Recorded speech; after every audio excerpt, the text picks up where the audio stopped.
Hey, we're on. This is it. Welcome back to the vinyl collection. We are looking through the record shelves tonight. This is episode 31. We've done 31 of these things. Just started with me going through the record collection, trying to remember what was there, looking through them, opening them up, seeing what's inside. Because it's been a while that you sit down and actually go through your records. So that's how this whole thing started. And then sure enough, we got more people involved and they wanted to show their stuff. I said, certainly. And lucky enough, they were all vinyl experts. So anytime I had a question about any piece of vinyl that I had, they knew the answers. So that was exciting. Therefore, they were called the vinyl pundits because they are just experts in everything we're delving into. Now, me and you, the audience, we have a covenant, us two, that you understand that I have not much memory and not a lot of recollection about the records I'm going to show. So don't call me on stuff. That's when I devolve, throw to the experts to fill in the answers. So I'm just looking through the stuff. It's a discovery for me. These other guys, they got it down pat. They know it. So without further ado, let me bring them in. By the way, don't forget to hit the subscribe button. Very important. Hit the like button because this is a live chat, live event. So hitting the like button, that gets the thing, the cogs and the wheels turning and the YouTube spinning, and everyone gets involved when the like button gets hit. So hit the like button, hit the subscribe, and let's get this show on the road. Anyways, thanks everyone for joining me. If I didn't introduce myself, my name's Bill. And that's all you need to know about me. I'm your host and presenter, and I bring along with me there's the super smart vinyl punditry right there. We have Buried on Mars in the top right corner. I always have Buried on Mars with me. He's my rock, my anchor. So I'm certainly happy to see him. Matt Bandy got demoted down to the far corner there. What can you do? What can you do? He's on the floor anyways. He might as well be on the bottom. Yeah. So, and Chris Roberts, not a vegan. Full disclosure, I am not an expert on vinyl. But you are next. Just full disclosure. I remember way more than me. I love that. I can Google very well. I love that everyone, I mean, Bill has music stuff behind it, but everyone else just has like video game stuff. Right. Well, they have music in video games, so it counts. It's true. That's true. That's very true. Bandy, he's got a bunch of video game records. I do. Have you showed any of those yet? Yeah, on the first time I was on. Oh, okay. I blew my load on those. Groovy. Wow. I barely remember that. That was so long ago. That was a while ago. What, April? Ooh, geez. Yeah, that was a long time ago. I can't believe we're still going. It's so good. So good we're still going. It's evolved into a live chat, not just, looking through a certain amount of records. It's evolved into a show, into a discussion about music and other things. Whatever Chris Roberts brings to it. Yeah, because I ran out of records. Full disclosure. Can I say, like, this show and tell idea? Not a bad idea. I mean, I know we're doing music here, but well, I mean, we take full credit for that. We could spin off into lots of stuff. We could do video games. We could do movies. Whatever you want. True. We could just the vinyl adjacent podcast. There you go. Wow. Brilliant. That's the Mork and Mindy right there. Is Bandy? I thought, Matt Bandy, you were thinking, but maybe you're just looking up at Curtiss. I was thinking, then I just slammed into a brick wall. So trying to think of something clever, but nothing there. Well, holy mackerel! Look at it. It's me against the West Coast Americans right here. Oh yeah, kind of. What are you talking about? I'm Kevin. What are you talking about? Let's go get some poutine and watch the Toronto Blue Jays. That whole "a boot" thing. I can't. I've never come across a Canadian that says it that way. That's the only way I hear it. I've heard it. What? Many times. Every time I hear a Canadian talk, they always say "a boot." Yeah. Oh my God! Never. Michael be the game genie. He mispronounces words all the time. Mario, a boot. There's like 5 other words. It's maddening. In fact, I remember there was an episode of Breaker High. You guys remember Breaker High? No. What hell's that?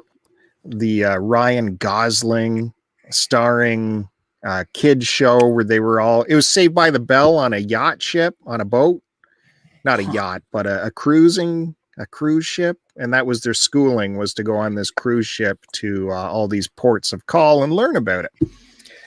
Like How Saved does by our the Bell. Hollywood insider not know this? Yeah. I Come on, remember guys. Ryan Gosling on Are You Afraid of the Dark? Remember that? Mm. What about Two Guys, a Girl, in a Pizza Place?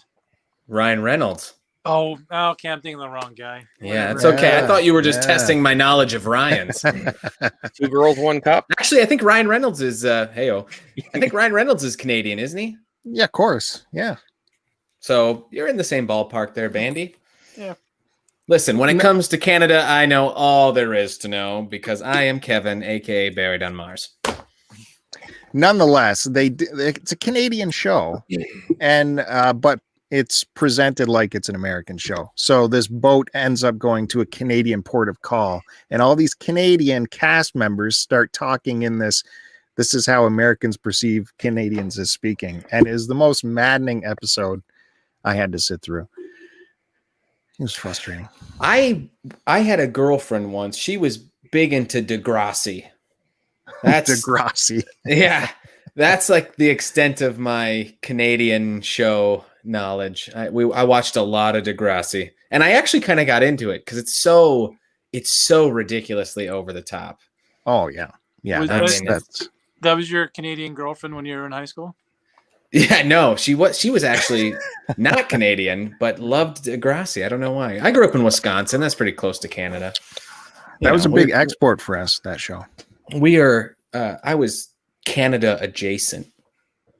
Mm. Well, this Breaker High, like I said, was a Canadian show, and I worked in Canadian broadcasting, and it was extremely cheap to buy that show. So my channel, my station, bought infinite amount of runs for it. So on my one shift, I unfortunately had to run the same episode 3 times in one shift. It's ridiculous. Anyways, Breaker High. I still have nightmares about it. Sorry for bringing it up to the guys that don't know about Where's Kevin? Where's the real Kevin? Kevin knows about Breaker High. Yeah, who knows? I want to look up how long did that go, that Breaker High? I think they got 2 seasons out of it. What, probably 24 episodes? You are correct. Oh no, well, it looks like one just really long season. Went for 44 episodes. Yeah. 97 and 98. Yeah, it was shopped around like a cartoon kind of thing, like syndicated. Can you find it anywhere streaming, or is it on YouTube?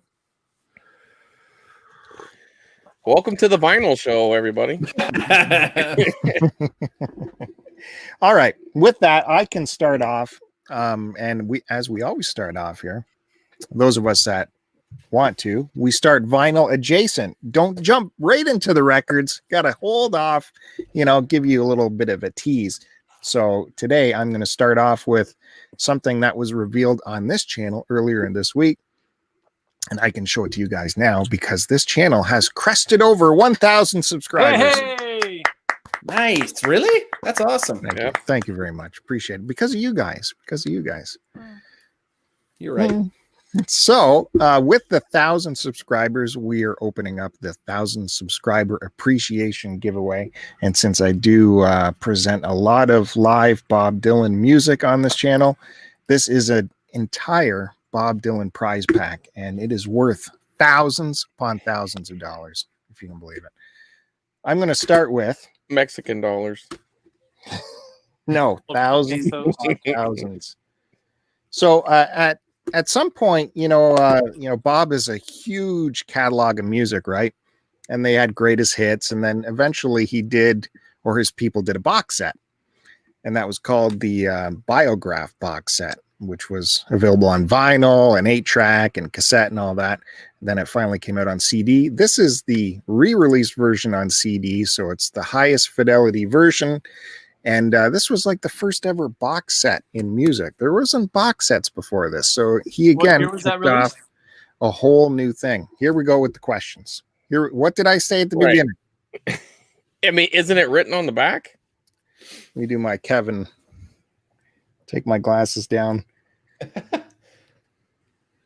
Uh-oh. Got the old man light. Yeah. 1985. 85. And you said it was released on 8-track? Yeah, I think this was out on it. Well, maybe I made that up. I don't know. No, you made Maybe. that up. Maybe a cassette. It probably on cassette. It was I only on have my reels. box sets and 8-track. So that's being given away.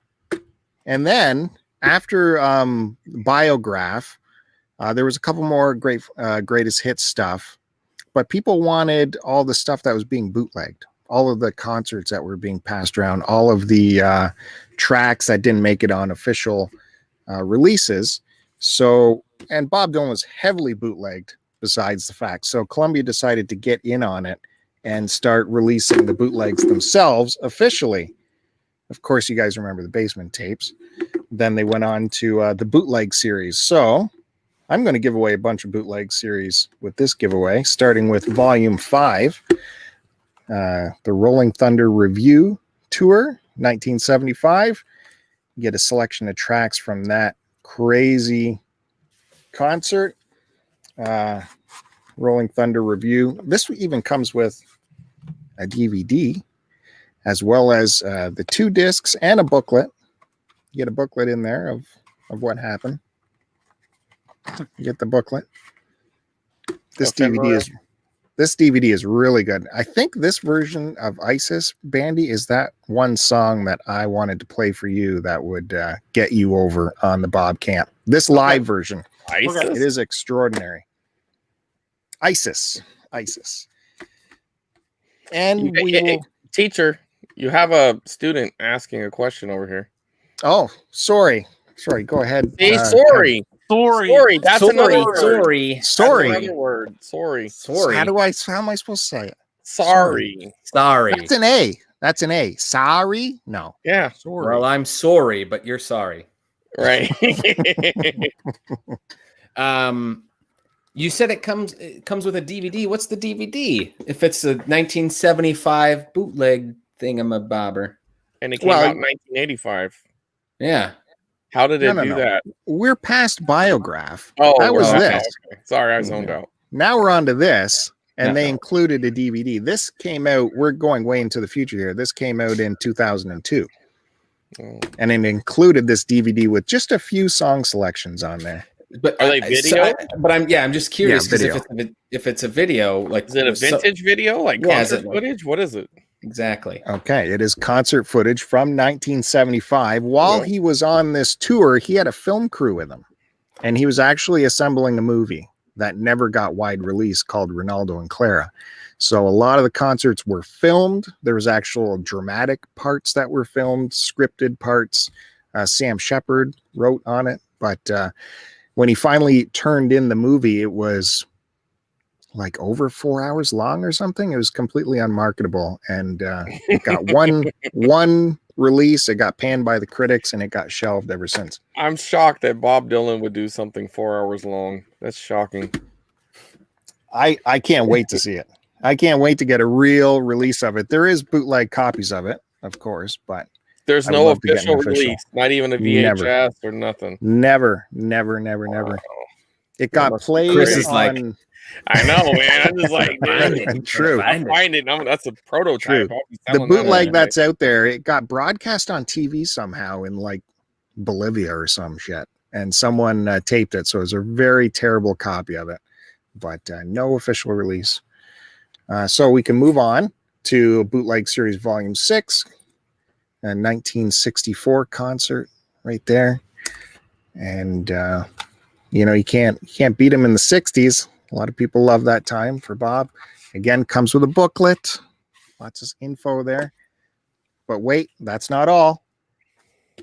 There's also Bootleg Series Volume 7, which is based on the soundtrack for the Martin Scorsese documentary that he did for American Masters on PBS.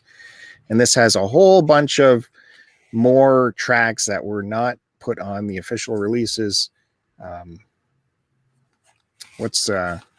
I want to say off tracks. I keep wanting to say off tracks, but tracks that were left off the official. What's the word I'm searching for? You kept saying that in that other video. I know, and it's stuck in my head forever. Wait a minute. So you're saying, say it again, off tracks? It's not off tracks, but that's what you're saying. Yes. So you mean like unreleased tracks or Yes. B-sides or no unreleased versions? unreleased? There you go. Yeah. So just unreleased versions. Is there a word for it? But though? I know what you mean. There's There a is a different. I word know what for you're it. trying to say. So it's I'm like just gapping right now. alternative tracks or Alternate Al- takes. alternate take. takes. Sure. Yeah. But There's a- like music, were they just were they like studio sessions? Like he was Yes. So this is working things official out? studio stuff that were There you not alternate takes. Okay. This is all good stuff. So he was jamming, right? You really like that kind of thing. It's not just jams though. He would like polish off songs completely 100% and then just not put it on the record. And some of That those must are be his most frustrating to popular be songs. a big fan. Well, we eventually get it all, and that's why he's so heavily bootlegged, because But what's the quality on those bootlegs? Does it sound good or? sounds okay. Sounds okay, but the company's released quite a bit of it. I mean, it So depends how you get the who has the bootleg. If you got who it has on the- vinyl, it was questionable for sure. But Where are the masters at? You didn't do any research? Like who has the masters? Does Bob We're Dylan have it? We're the experts, Chris. that's right. Well, You're we're not the an experts. expert on off tracks or whatever he was calling them. These early stuff, the studios were in charge of it all. The studios had everything. Now, later on, as he's producing his own stuff, he was known to take his own reels and put them in the trunk of his car and never let anyone touch them. I wonder if like there's some greedy guy like hoping to get that payday and just trying to hold that over Bob, and he's just like, I don't care. You know. Mm. But wait, that's not all. You also get Bob Dylan Telltale signs. This is Bootleg Series Volume 8, another volume of off tracks from his later years. So these are within the last 15 years or so, are these alternate takes. And you get a nice booklet in here again and 2 discs. But wait, that's not all. I'm also going to include this big old book right here, a reference book, which the stories behind every song. That's from 62 to 69 by Andy Gill. And I think he's the guy that did one of those Bob Dylan scrapbooks I showed on this channel as well. So you're getting song by song, all the info that this guy managed to dig up. I just Googled it. Off track is not a thing. Yeah, really. I just want Thank you. to know. I just you want expert takes here. There's your take, buddy. That is I not a appreciate thing. that. Please stop saying that. So there's your pile. All you got to do is find this video that I revealed this giveaway on, and leave a comment, and you're entered in to win. So I'm entered. not this Also- video. I'm already entered. That other video. Yeah, the giveaway video Giveaway video. or what? Or this video too? You don't care which video. No, it is the other video. Right. So be specific. And also you get the record cleaner.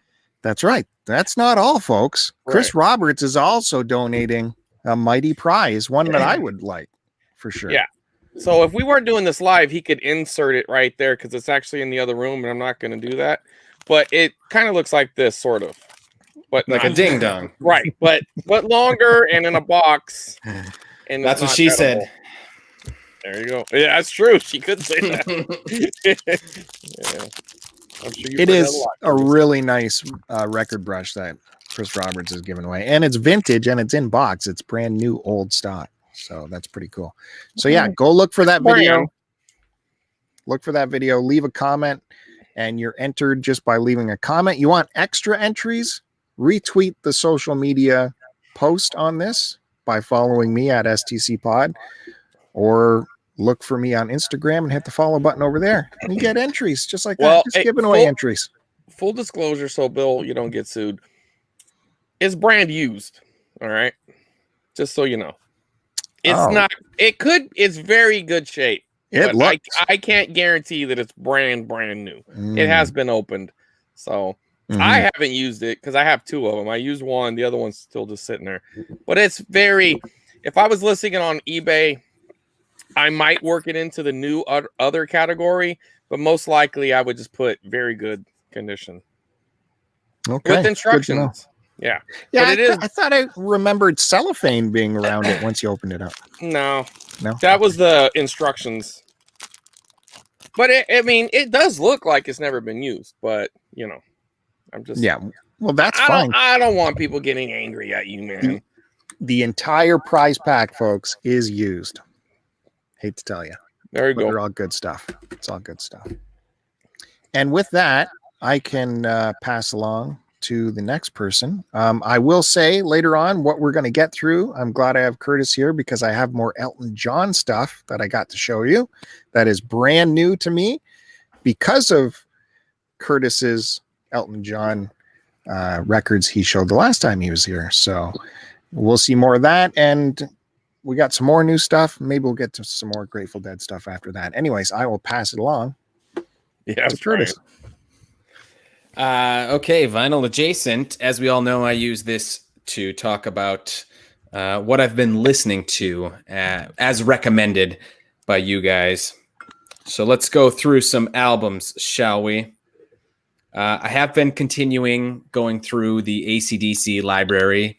I know Power Up is out, but I haven't listened to it yet. I wish Kevin was here to talk about this. I like to hear his thoughts. So I listened to, does anyone know, is it Power Ridge or Power Rage, or how do you say that? I say Power Ridge. That's what I would think. Yeah. And by the way, Kevin is not the only AC/DC expert. Okay, good. Good. Well, then you can chime in. Well, he meant Kevin's wife. He didn't mean Bill. Oh, okay. Well, yeah. Come on, Bill. Sarka Sim. Yes. No, listen to Power Ridge. Good one. I'm surprised that's like not more well known or talked about because there's not really any like hit singles on it. But a couple of standout songs that I really dug. I wish Kevin was here. Dang it. Riff Raff and What's Next to the Moon. Any of you guys know those tracks? Riff Raff is a live standard, man. I played the shit out of that live. It's so good. Yep. Crowd loves it. Yeah, I love that. That was good. So those are a couple ones that stood out on that one. Highway to Hell. Awesome. I mean, that's probably Bon Scott's best album. I thought you said there was no big hits on Power Ridge. Yeah. Yeah, there's no like famous. Oh, singles. I'm sorry. You moved on to another album. Yeah. Okay, my bad. I thought you were saying the song was on there. I was like, what the hell are you talking about? No. Yeah, Highway to Hell is the next album. My bad. I'm skipping If You Want Blood, You've Got It, which is a live album. Highway to Hell. Yeah, phenomenal. I mean, that's probably Bon Scott's best album. I think it's Kevin's favorite AC/DC album, if I'm not mistaken. I had this one on cassette when I was a kid. I had two albums. I had High Voltage and Highway to Hell. And I love Highway to Hell. It's so good. It's rock solid from beginning to end. Yeah. It's just, it starts great, ends great. Yeah, good stuff. But to me, it is eclipsed by their follow-up album, the first Brian Johnson album, which is Back in Black. To me, that's their opus. That's doesn't get much better than Back in Black. It's just top to bottom. I was just listening to that today, and it's so damn good. I know it's like the go-to, but it really is good. Well, it marks a radical change, not just with new singer, but the whole style of songwriting changes too. Songs now have these middle parts and it's just stuff we're not used to with AC/DC. As like a non, I mean, I'm not saying I don't like them, but as like a non AC/DC fan, when I think of their music, that's usually the first song that comes to mind. Yeah. That song rocks, man. Which one? Back in Black. The way it starts, it's just I don't know. And like thinking about it, at school would be rocking that, the stoners, Right. And just as a follow-up, Bon Scott had just died. They do this album, new singer. I mean, it was like such a good, they just come out swinging. And the way that the album starts with the bells, Hell's Bells, the gongs, that's just really, really good. Like powerful stuff. I was trying to think like what it would be like being like a hardcore AC/DC fan, being crushed that Bon Scott died. And then this comes out and you're like, I'm still a fan, but like, do they still got me? And then just being blown away. It was good stuff. So Bill, since you're the other expert, are the bells for Hell's Bells the same bells for Metallica's for Who the Bells Tolls? They sound similar. Are they the same? I don't know about that. Hard to say. My expertise probably doesn't go that far. Because I will admit, there's times where I hear one of the other songs playing, and I always assume it's For Who the Bell Tolls, and then ends up being Hell's Bells or vice versa. Mm. And well, on that line, I do love the move Brian Johnson does live with that song, where they got the bell hanging from the ceiling and a long rope hanging down. And they usually have a big runway out into the crowd, and Brian Johnson will get to the end of the stage, this runway, and then run full tilt as hard as he can all the way and jump at that rope and swing it just as the bong happens. That's cool. Electric. And that's the other thing about Back in Black is like, I feel like, gosh, they must play pretty much that entire album at live shows because it's got so many great songs on it.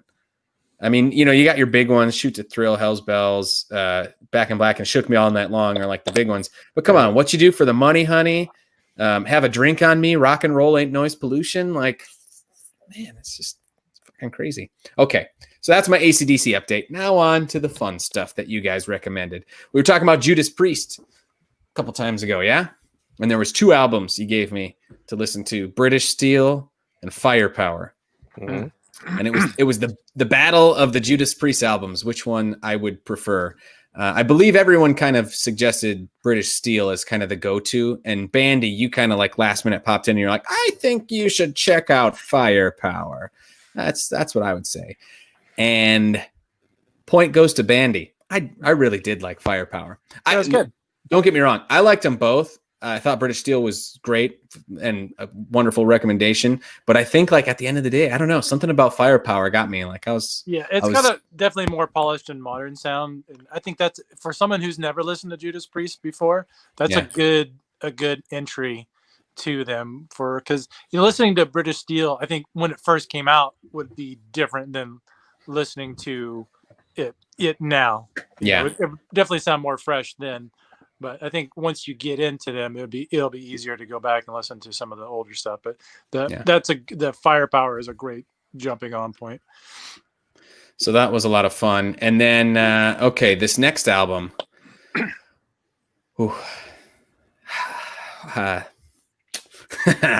Don't know quite how to put into words what I feel about it. We're talking about Witness. Modern Life is War. Yeah. Matt Bandy, what genre is this again? So how would you describe? I'd say they kind of started off as a straightforward hardcore band, but they kind of moved to a little bit more like post-hardcore. Yeah. Use your words. It was not very good. You didn't like it? No. Here's the thing. I was thinking, and I've been waiting to ask you this. When do you listen to this music? I want to play like 2 seconds of it. You're not going to get in trouble, are you, if I play like a second of it? No. He plays Bob Dylan on here. Come on. Yeah. Let's just pick a random song here. How about this one? You got to hear the vocals. Oh, okay. We'll get to the vocals.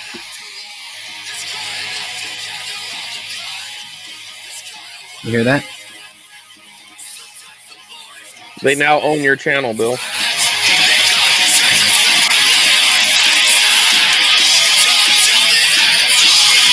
yeah, I get chills. I'm getting chills right now.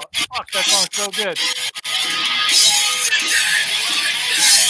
Anyway, that's the entirety. Sometimes the boys that used to be your best friends become strangers with familiar faces. Is that what they're saying? Home so much. Yeah. I couldn't even tell that's what they were saying. That's pretty much the entirety of that 27 minutes and 1 second album. Oh, it's relentless. But you what I was to the whole thing? Oh, the whole thing, man. Nice. When I commit, I commit. Because I wanted to know. I was curious because that's not a genre I typically listen to, and so I wanted to know how they would structure an album. Like when their whole image is like. How do you structure an album? Like, what's your ebb and flow to it? I was really curious about that. And it's just go. But I was wondering, when do you listen to that? When do you put that on? Like, what are you doing? What kind of music is this? Whenever, really. Whenever, dude. I mean, if I, That's Brushing not your teeth. like. No, that's like you want to like brush your teeth out.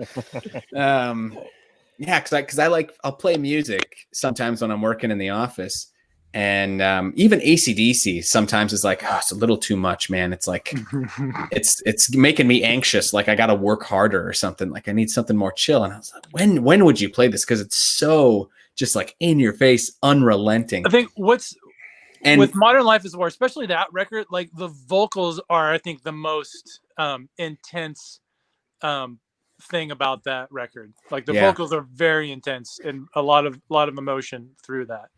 That's what I hated the most was the vocals. It just that screamy, like not. I don't know. It's not. What genre is this again? They're a hardcore band, but they're not. Like I mean, Curtis, band. It's a hardcore band. Yeah. What were you expecting? Billy Joel? I mean, no. I like, again, I'm like staying open. I like because I didn't really know. I've never really listened to an album. Play when you're getting ready to rumble. You got to get pumped up.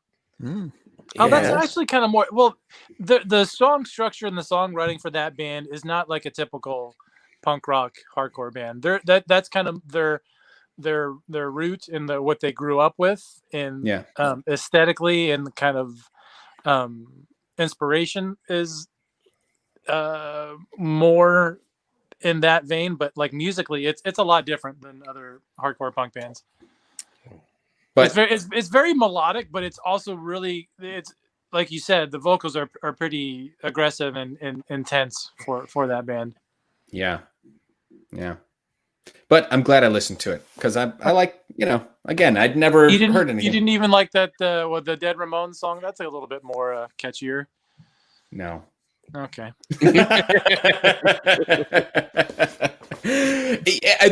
I think the biggest thing was the vocals, like that, just that screamy vocal. I don't know. That's just, I don't want to be like old man Kevin over here, but it's like that's not music. They're just screaming. That's not talent. You know who had talent? Frank Sinatra. But so I'm going to dock you. You gave it a listen. I'm going to dock you a point there. So you're going to come out even today because you won with the Judas Priests. So you're not down. You're not up. You're right in the middle. That was good. So I'll keep track of whatever else we got coming up because I need some new albums. So, and I'm going to pass it down to you, Matt Bandy. Nice. Well, we got an exclusive. I got some mail. Ooh. This is coming from Holiday, Utah, is where it's coming from. Holiday? Sounds pleasant. Holladay. Holiday. Holla? Holla. Holla. Holla. Holla. So this is something I ordered off of Bandcamp a while back. What is Bandcamp? What? Have you not listened to the show? I've watched a couple. Bandcamp is a website where independent musicians, really anybody, can upload their music for people to purchase. And when you're buying through Bandcamp, your funds are going directly to the band because the band is in charge of their site on Bandcamp. Bandcamp definitely does take a cut from that, but so it's like Indiegogo for musicians. Yeah, but it doesn't have to be or like Patreon, something like that. No, you upload their music there, and it could be at a cost, or it could be completely free. It's up to the band, but they can sell merch and they can sell other, like shirts as well as music. There's record labels that it's all like usually smaller bands or bands that are smaller labels, not the mid-tier or upper, bigger labels and stuff. Gotcha. So, yeah. And do you get notifications? How do you find things? You can. I'm trying to fill space while you're opening that thing, but I'm just curious about this as well. He hasn't even started. You can get you can get notifications if you sign up through it. You basically, it's kind of like almost like not really a social media, but you can follow bands and follow artists or record labels on there, and you can get notifications of when they release new music or have a new item that's coming out. Gotcha. So this is something I haven't bought in a long time. A CD. So this is the name of the band is called Winter Lore.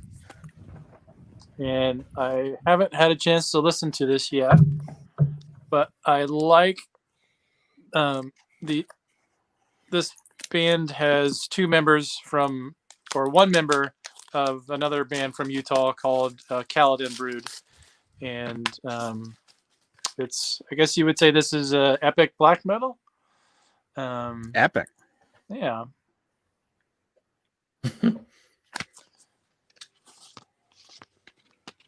Is it aggressive? I'm sure it is. It just looks like it's lyrics and some sort of weird upside down cross symbol. Yeah. Ish, I don't know. So yeah, haven't had a chance to listen to this record yet. I listened to a few of their tracks to make sure it was something I would like, but this was recommended to a friend, or recommended by a friend rather. Looks like this came out in 2013, 2014. This is their first record, and they had another record that came out this year too, which I picked that up as well. But there was only a digital format. This is the only physical media they had on their Bandcamp. So I picked this up because it was only a few bucks more to get the CD than it was to buy the digital. So I just went in and got the CD so I can have a physical format of it and support them a little more. So looking forward to listening to this. And the name of the record, I don't know. I think actually it's just the self-titled. So Winter Lore is the name of this. There you go. And then I got a couple. Yes? Chris is gone. Yes. Maybe I scared him. Then I always like to show a couple cassettes. This is a band called Latver. This is a one-man black metal band from somewhere in LA. I'm not sure if he's in the city or somewhere in the... I know he's from Southern California. This was released on... I think actually... I don't know if this was actually a demo or this was, I believe, self-released by him. The name of this is called Solstice Fire. This is atmospheric black metal. You got some old paintings on here. This heathen folk metal. And this was limited to 99 copies. This came out last year. And then this record came out this year. This is called Winter King's Lament.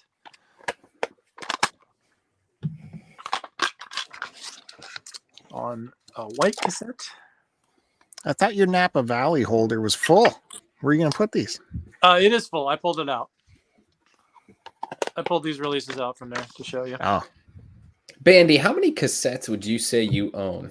I have at least 63. Wow, that's crazy. Yeah, here I got a little bit of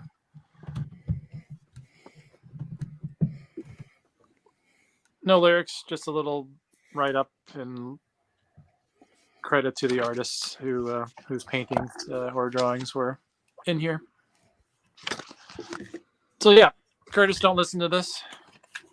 Why? You're not cool enough, Curtis. Well, if you can't handle Modern Life is War, there's no way you're going to handle this. So. Remember I liked that Ill Sojourn or whatever, Witch Hazel, those things that weren't too bad. This is completely different than that. Did you just change your shirt? Did you have that shirt on? Who? You. Me? Yeah. Yeah. Oh. Okay. I guess I was just staring in your eyes. Oh. I didn't know. Did you change your shirt? Me? Yeah. No. I wore this just for Curtis because his team won. I appreciate it. Oh, the Dodgers. It's good. Good swag. Yeah. You were so happy when you thought I had converted because I was wearing it that time. And I didn't have the heart to tell you. It's like, I just don't give a shit. It's just a shirt. But I was happy they won. I pull for California teams. So thank you. Yeah. I think it's your turn. Yeah, I didn't know. I hadn't got the high sign. On the last one, you're pulling me off, right? Yeah, never mind. The reverse. What is the Q? What would it be? What's the word when you call someone out on stage? You got to stop smoking all them ding dongs before the show, Chris. Okay, so I could do that. All right, so I don't have a lot of music related stuff. I have a few. I'm gonna save it, or else I'll be done right now. But a friend of ours, he's doing a video, and he was asking me about a few things that I have around the house. And he wanted me to video it for his video because he didn't have access to this stuff. And one of them was rental cases. And not too long ago, I had got a pretty big score. And a lot of the games in it were from a former rental store. So it came with cases like this, but that had like these cool little instructions in them. But these aren't the ones that I remember from my store because they're blank on this side. Shit, that's some bad glare. You get the picture. Here we go. I don't know. Right there. See, there's nothing there. Okay. But so when you'd open it up, the game would be like right here. And then you had these little instructions. So I thought those were cool. But one of them had the thing on it, right? It had this, which was, this was, I guess, a brand that put it out that was called Permastruct. And this one was for Super Mario, and when you open it up, or Super Mario 3, and then it had the little instructions. But what makes this kind of cool to me is the sticker was actually placed on wrong. They had it stuck to the back, and so I was kind of a little disappointed because that was really the one that I wanted. So when our friend asked me to do that, I had found this one and I was looking at it, and the label just peeled right off, and I was easily stuck it back. So I feel like I gained something because, you know, it's a cool little display piece. I don't know. It's probably not as interesting as, you know, Curtiss's playlist, but, you know, it was cool to me. And let me see what else. Also, I went to a yard sale, and anybody, especially you, Curtiss, since you're dabbling in VHS, so I found this for $0.25, and it's just it's a head cleaner. Now there's two kinds of head cleaners for your VCR. There's one that's called a dry head cleaner, which is this one, and then there's the wet one, where you take a little bit of fluid, and then there'll be like a hole on here, and you like drop it in there, and then when you put it in, it like cleans the heads of your VCR. The reason I prefer the dry one is usually the wet ones, the solution is like gone, or it's so old, I would be nervous to put it in. All the alcohol would have been gone. Well, if it was alcohol, and if it's alcohol, then it's cool because you can just like, I don't know if alcohol is good for it or not, to be honest, so I'm not going to recommend that. I would do a little more research, but whatever is the solution, I wouldn't use it because it's old, right? But this is the one that's dry, and the thing is, like, you use them like, I don't know, 20 times, 30 times, whatever. It usually will say on there how many times they could be used. And frankly, I don't know how many times this one's used, but if you're into VCR or, you know, VHS collecting, or you're using VCRs, you might want to grab one of these, because I suspect that possibly that little issue you were having, Curtiss, might be dirty heads on your VCR. So I hope so, because well, they only have the one tape, so it's going to be a real easy solution for you. All you got to do is get another tape, and if you have the same problem, then it's probably that. Yeah, I would bet money that that's what it is. And back there, well, it's hooked up to this TV. As someone with industry experience, when we had to still use tape decks to play out our shows, and we had to clean the heads, just pop the old hood off on a rag, isopropyl, alcohol, and then you just rub the whole drum all the way around with that. Done. Well, I wouldn't recommend you doing that, Curtiss, but if he's saying, and I don't mean that to be, you know, I'm assuming you're fine, but the least amount of times you can open the VCR up, the better, because sometimes things go wrong when you open them up. Not all of them are just as simple as opening them up. Sometimes there's little wires attached to the lid. So what I would suggest, if he's saying alcohol was working for his,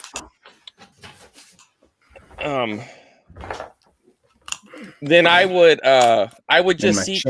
That's cool. Then I would seek out either if you can get a dry one or a wet one.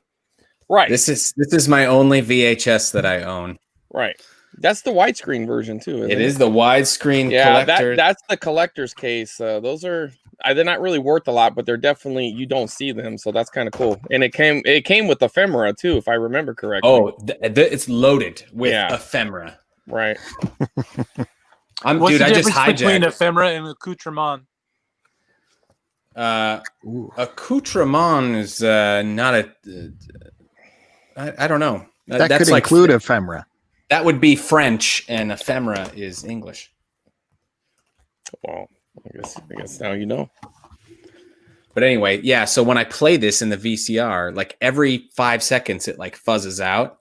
Now I know, and I disagree with Kevin's assessment. He thought it was a copyright protection. I believe Kevin said that, or maybe it was Bill. I said that. Okay, and you're totally wrong on that. Because what you have, I had that same copy, so there would be no issue for that unless somehow that tape got warped or something, which is possible if you see any mold. If you look into like if you look in here, anyways, if you're ever gonna buy VHS, anybody who's listening, you always want to take a good look inside of here, because if there's mold, you just want to, unless it's a super rare tape or ephemera, you want to put that back and set it right back to wherever you found it. Yeah, I don't see no mold. So I bet you your VCR just needs to be cleaned. That's 100% authentic tape too, so it shouldn't be a copyright thing. No, I was thinking maybe someone made a dub and put the old sticker on it and passed it off, and then you would get the macrovision going in and out. Now you're correct about that. That is true, but he had said that it was his. I didn't think it was a bootleg, but I have that same. That was a commercially sold tape, so yeah. Anyway, definitely just get a head cleaner, and I bet you that thing's going to work like a charm. So there's my opening segment, Bill. Back to you. Let's get to some records. Yeah. Well, Curtiss could also find a VCR like anywhere too, right? Like, yeah, but not rare out there, are they? But he's got a VCR that's not eating tapes. You want to try cleaning it first. You got a good VCR. It's working. The worst VCRs, and that's another thing, if you ever do, anybody else listening, if you ever get a VCR, always get a tester tape. Don't put in your rare Texas Chainsaw Massacre wizard tape, because it will eat it. I promise you that. You want to run, Weekend at Burnt, well, maybe not even that, but you want to work like Jurassic Park or something that you can see 500 of at the thrift store. Yeah. Grab a couple and put them in and let it play for a little while. And another thing I would always recommend, and that's something for you too, Curtiss, get a rewinder. Don't use the rewind function on your VCR if you can help it, because that's another things that typically go out, even on good VCRs, for whatever reason. Either it's the tape or it's the VCR, but rewinding them will eat your tape. So I would always avoid rewinding, unless you're just doing just like a small rewind, but I'm talking like a full rewind. Yeah. Or even when you do like the cue rewind where you're rewinding as you're playing, I would not do that either, because I'm just speaking from experience. Anytime I've ever had an eaten tape, it's been one or two reasons. One, it just ate it from the get-go, or two, it was due to rewinding. Right. So rewinders are cheap. Even if you're buying one brand new, you can get a brand new one on eBay for like $16-17 shipped. You can get one at a thrift store for $1. So I'm sure you probably have an extra one or two. I might have an extra one, maybe. I might. I'll look around. I know for sure I got one, but that one, But it's all about who you know. It's all about who you know. That's true. Anyways, go ahead, Bill. Take it back over. Get to the vinyl, Bill. All right, we're getting there. Unfortunately, I have to start with some updates from last week, because as I was playing the stuff from last week and putting it away, I've noticed stuff that I didn't show. But I also want to give an update on Tubular Bells. I promoted this one big time last week, and I got around to playing it. It's a little bit scratchy. if you recall, I bought this scratchy version rather than the reissue I saw because this is the first print, the very first edition Virgin 001. And Curtiss, did you check out last week's episode and hear me talk about tubular bells? I don't think because I missed 2, right? I That's think I saw the one before. I didn't see last week's. That's a no. Just go ahead and catch him up. Here's what I'm going to recommend this to you. Now, this is going to be a little bit on the outside. It's not normal. It's Mike Oldfield. It's called Tubular Bells. It is prog rock, but orchestral prog rock. And I put this thing on. And I've listened to it online before on YouTube. But playing this from the vinyl, man, the sounds that this guy was creating with all of these instruments, like he's playing all these instruments.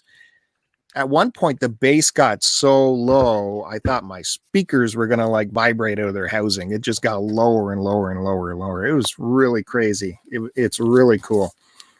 Tubular Bells. That worked out really good. Definitely want to get a new reissue of it to get some better sound, but this was a very fun experience. That's a very cool collector's piece, regardless. Yeah. And Curtiss, you have heard this music before. It was picked up to use as part of the score in The Exorcist.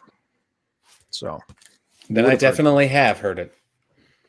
And I want to get back to The Exorcist Part 2. No. This Elton John I showed, Caribou. Look at that outfit. Oh yeah. You don't remember this outfit? I remember it. I'm just saying, look at that outfit. It's just awesome. I forgot to show the picture in here. And there's some other ephemera. But there's a nice portrait of the man right there. Oh, yeah. Signed. Oh. That's just for me, that signature right there. $2 bill. Look at those glasses. Looks right through you. And this was inside of it. This is someone cut the cardboard. The cardboard from somewhere. It's the lyrics of this album. Cut out. I don't know. It's not cut out on here. It must have been the... I bet they put it up on their vanity. Yep. To sing along. Okay. What hits are on Caribou? The Bitch's Back is on here. Love that one. What else? Ticking. That's a Ticking is a very dark song. Stinker, Tower of Power. Stinker? You're So Static. Stinker. Say what you will, but I'm a stinker. Some Grammy award-winning lyrics right there. Anyways, there was that one. And if you guys recall, I also showed Captain Fantastic, which I was curious because I opened it up and there was like 2 pockets here for 2 records. So I thought, uh-oh, did I get screwed here? No, it still is only a 1-discer. It's about 45 minutes long. It came with 2 songbooks in here, so that must have been in here. 2 songbooks, which I don't have. And remember, what album is that for again? Captain Fantastic. This is him and Bernie, like talking about their early career together. It's autobiographical release. And if you guys recall, I said somewhere around this house I had the poster because I found it in some other album, but I couldn't find it last week. Sure enough, this week I was putting some stuff away. If you can believe it, putting stuff away. And I found the poster. Look at that. Nice. That's good. Good poster. It's got some issue there. A little bit of a little rip there. Except for that issue. But Captain Fantastic. So Elton is Captain Fantastic, and Bernie is the brown dirt cowboy. It's about those 2. Well, that's what the songbooks look like. Ooh, let me make it big here. There you go. And you do have the poster, so you're yeah, I've never seen you're halfway home, buddy. Yeah. By the way, this sucker debuted at number 1. Very rare for an album to do that. But check this out. In the inside, the band shot here. See these two, this guy and this guy, kind of in the background. Yeah, they got fired after this record. No longer with the band. Oh, what was the reason? You're supposed to know that. I'm supposed to be an expert on the vinyl, not the band. So he followed up Captain Fantastic with Rock of the Westies. I'm looking up what's in each of these albums. Captain Fantastic was great. And I believe this one debuted at number 1 too. Here's the back. Do you ever see that trend where people put the vinyl up to their face and make it look like their face? Yes. That would be perfect for you, Bill. Oh, for that one? Yeah, but you gotta put your hand underneath there. That'd be perfect. You gotta put your hand. Like this? Yes. There you go. Yeah. Almost got it. Move it over a little bit. Your hand. Move your hand to your right. A little bit more. Here? A little bit more. Yeah, right there. No, back the other way. Back the other way just a little bit. Bring the record up. Bring it up just a little bit. Yeah. That's, if your shoulders weren't so broad, you're really close though. Jesus. Things I do for you guys. That's worth a sub right there. Jesus. That's worth the sub. Got the inside here. What do we got on here? Here's the new band members. Well, this guy was on that. He had Elton had his hand on that guy's head. Something for ladies. For the guys. Sorry, what was that? Nothing. Okay. And what's inside here? Is there a record in there? Because I don't want to miss stuff again here. Yeah, we got the record and ephemera. Okay, hold on. I got an update. So Elton John fired Dee Murray and Nigel Olsson pretty much days after the Captain Fantastic album was released, and only months after the single release of Philadelphia Freedom. They were let back. They were let back in, but that was always a real head. Oh, never mind. That's his. Anyways, I guess eventually they were hired back. So they appeared together, I think in 85 or something like that. There you go. So you were right, man. Well, Hey, 1 in a row.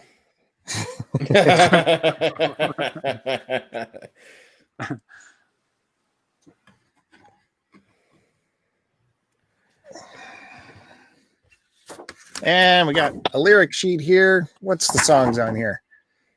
There's a medley. Island Girl is the big hit. Dan Dare, Island Girl, yeah. Grow Some Funk on Your Own, of Your Own.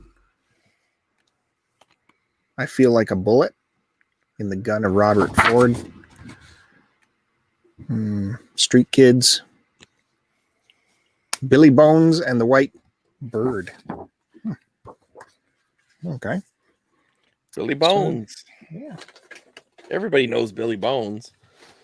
Oh, B-Bones.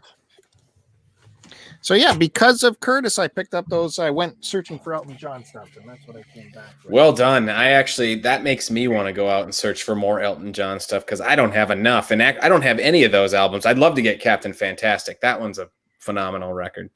Well, there's a cheap auction going on. It's at 99 cents right now. It's the thrill of the hunt, Chris. Hey, hunting from home during the crisis. No, my record store's still open. I go down there. Yeah. Now, as I feel fine. As I was looking for stuff, there is a lot of all these older artists are hitting their 50th anniversary stuff, right? And there's a ton of Elton John stuff that's being remastered, republished. Big time albums are coming out fresh with nice and pristine. Yeah. So I might have to pick some of those up. It's expensive though. Like here in Canada, those remasters are like $50. $50 a shot. No, they'll probably be like between 20 and 30 here. Yeah, 10. So also this week, do you guys ever check the NBC on Saturday night? Before Saturday Night Live, they'll show a vintage Saturday Night Live. You catch that? they'll do like an hour vintage Saturday Night Live thing, which is kind of cool. I kind of try and catch that because it'll show like the great days of Dana Carvey and Kevin Nealon and Phil Hartman. Good For stuff. instance, last week was Phil Hartman coming back to host, which was really good, except his monologue was all about his family, which was awkward to sit through. Awkward. Right. I love my wife so much. She's the best wife in the whole world. Right. We love each other. It was Man. something. Yeah. However, Norm Macdonald was on the anchor desk for Weekend Update, and he brought out there this guy as a guest. Let me go full. Oh, he's the best. Some Rodney. Can't get Hey, no I got no respect. Oh, I'm telling you. Yeah, so I found this. I think this was $5, so why not grab it, right? That's great. Yeah. Look at the dog. Yeah, side 1, no respect, and side 2, son of no respect. Has the comedy albums came back yet? Is that something that you can buy new now? Like a Dave Chappelle album or something? I've seen a few Mitch Hedberg records, but I'd love to get some of those. If you ever see any of those, Bandy, pick them up. I'll get them off you. yeah, that's the only like modern comedy record that I've seen. Not saying that there isn't, but I that's the one I've only. It's that's the only one I've ever seen. Not that I mean he died in what, like 2004? Yeah, because it was before I got married. Yeah, so it was 2000 because I was still in Chicago. He was supposed to play a show in Chicago that I was hoping to go to like a few weeks after he died. Yeah. Oh, bummer. Yeah. He was good. Mm-hmm. Yeah, when I'm in the new records aisle of a record shop, I don't see any comedy albums. It's a good point. I do not see any. So back to this, the record sleeve is they're showing the Priceless collection here. Look at all those artists. Priceless collection at a mid-price line. It's pretty classy right there. And then look at this record. It's in great shape. Now, is that his big one? If it's the No Respect one? Geez, it's gotta be. I don't know much about his discography, but yeah. It's a live show. It's gotta be. But I mean, No Respect was like his thing. Let's see here.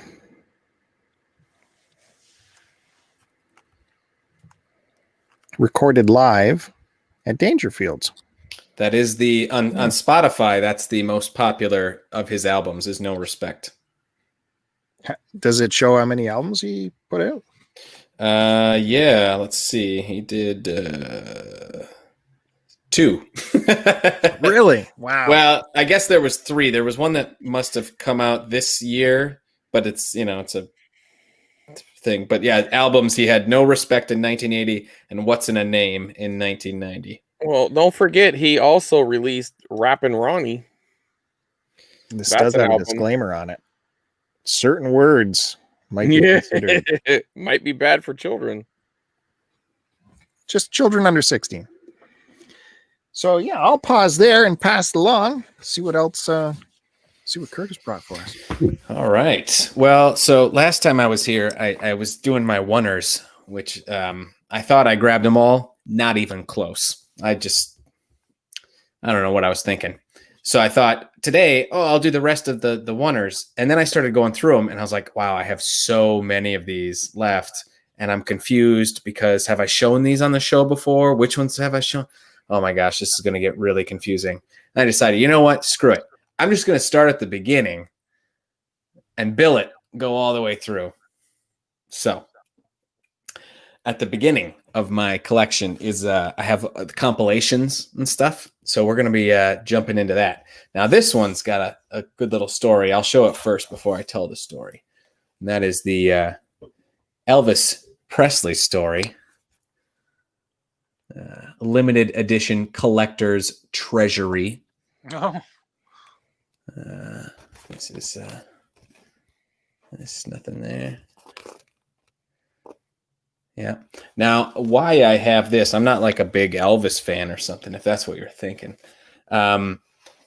My great-grandparents lived on, I'm from Wisconsin, farm country. My grandparents live on a farm, and my grandparents, so my grandfather's parents, lived on the farm right next to their farm. And after my great-grandmother passed away, they were like cleaning up their house, and they had this old vintage record player that I have out in the other room that my grandparents asked me if I wanted it because they knew I was into records and stuff. And I was like, yeah, sure, I'll take that. And so I got that. And then my grandmother was like, hey, why don't I give you this too? And she gives me this Elvis Presley story thing, which is an encyclopedia of all of his hits. And I think I want to say this is a 4-disc set, something. I mean, this she got this, you know, whenever it was released new. I mean, this is basically all of Elvis's hits, you know, goes through them all. So anyway, my grandma gives me this and she's like, hey, why don't you have this? Like, we don't listen to records anymore and whatever. I don't even think they had a record player at the time. And I was like, awesome. Thank you, Grandma. And then it ended up being kind of important because 2 months later, my grandma passed away, like unexpectedly. Oh. So it ended up being the last thing she ever gave me. Oh. So it's kind of important to me for that. Pretty cool. That is a lot of Elvis. That's what is that? Yeah. Four discs? It's 1, 2, it's 5. Wow. Yeah. So that is the story. So is that Elvis Presley story. Is that all just the rock, or does it go into his gospel and the other stuff? Or? So let's see. I think it kind of goes in order. So does it end with Fat Elvis, like Viva Las Vegas and all that stuff at the end? So let's see. It starts with It's Now or Never, Treat Me Nice for the Good Times, I Got Stung, Ask Me, Return to Sender, Hound Dog, Suspicious Minds. Oh no, so this does kind of bounce around. Okay. But like the last song on the last disc is You Don't Have to Say You Love Me, which was 1970. Oh yeah, so it kind of jumps around. But it goes like up through the 70s. Yeah. So there's definitely skinny to fat Elvis on here. What about Tiny Elvis? Oh, when he was a little kid, like Jackson 5 Elvis? No, you never seen that SNL sketch? Oh, no, Tiny sorry. Elvis? No. Oh, man.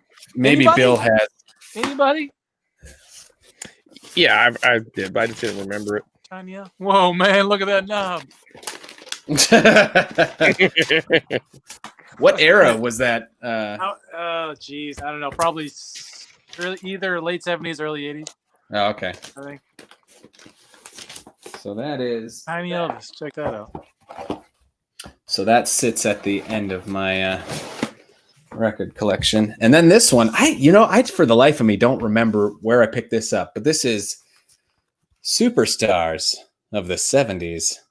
It's a 4-album set featuring Allman Brothers, America, Beach Boys, Bee Gees, Black Sabbath.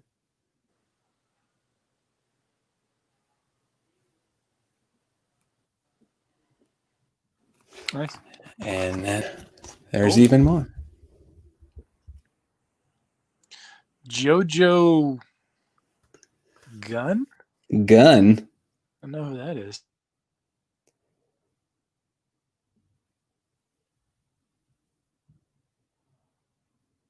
So, yeah, I mean, it's not a very aesthetically pleasing thing. It's just, in cheap paper sleeves and stuff. But this is a good, like, party set. You throw this on, it's just a bunch of, the top artists of the 70s.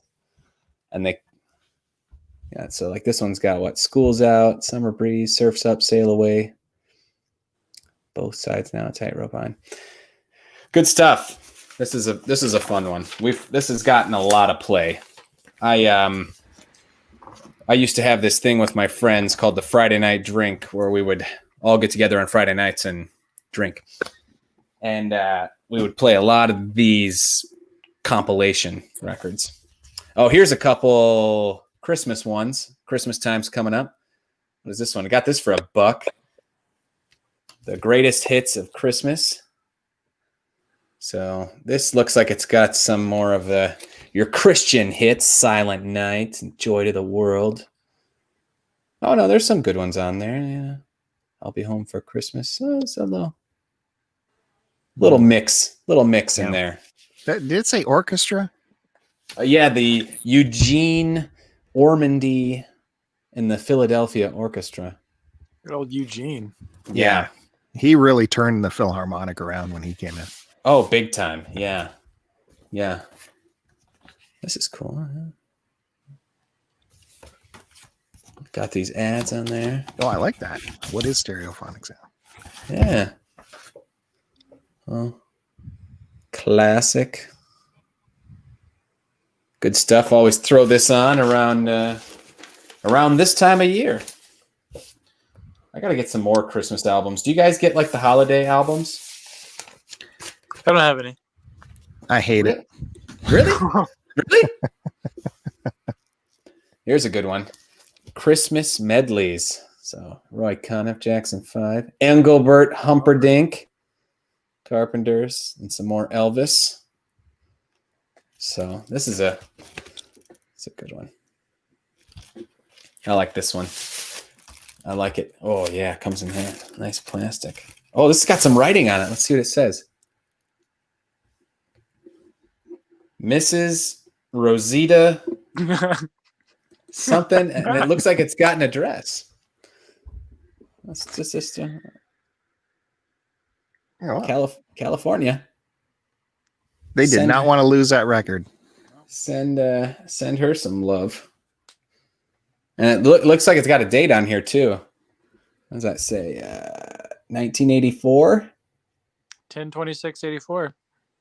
Yeah, I think that's her. Maybe her dimension.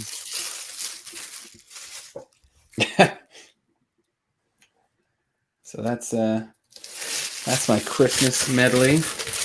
And then this one I picked up. I don't know. I was in a weird mood this day. I guess I was looking to try something crazy. I'm not familiar with any of these artists. This is Exposed to, a cheap peek at today's provocative new rock. Oh, provocative. So we got you guys heard of any of these guys? Everybody knows of the Hitman and Psychedelic Furs. Orchestral Tommy Two-Tone. Billy Thorpe. Okay, there is probably some recognizable names. It's probably a bunch of new wave stuff. Yeah. Psychedelic Furs are a good band. Ooh. I don't know. Now this is a double LP. I like going through the compilation part in the store, seeing what's in there. See if I can find anything. Fun stuff. I always avoid compilations. I don't know. Why? What's wrong with compilations? They make me uncomfortable. I don't know. What about the old K-Tel, man? Make you uncomfortable. You didn't get the K-Tel cassettes? Ultimately, K-Tel was floating around for you. Maybe that's what turned me off, because they were so terrible, you know. Dude, they were awesome, man. They had all the hits. They'd put 25 hits on one side. Well, maybe the albums. I was thinking more of the cassettes. You were buying albums in the mid-'80s? No. They didn't have no 25 hits on one side of a cassette. Get the hell out of here. They did. I got. Were they like 10-second samples? That's impossible. That's how crappy they put them on. No, bullshit. I got K-Tel tapes around here, and I will break them out next week. Some blues in the night. You guys like blues? Sure. Who do we got on there, though? That's like jazzy blues, isn't it? Yeah, I don't know. It's Oh, that's a lot of tracks on there. Good God. it's a That must long be record. K-Tel. It's a long record, Bandy. Is it released by K-Tel? This is good. It's a little.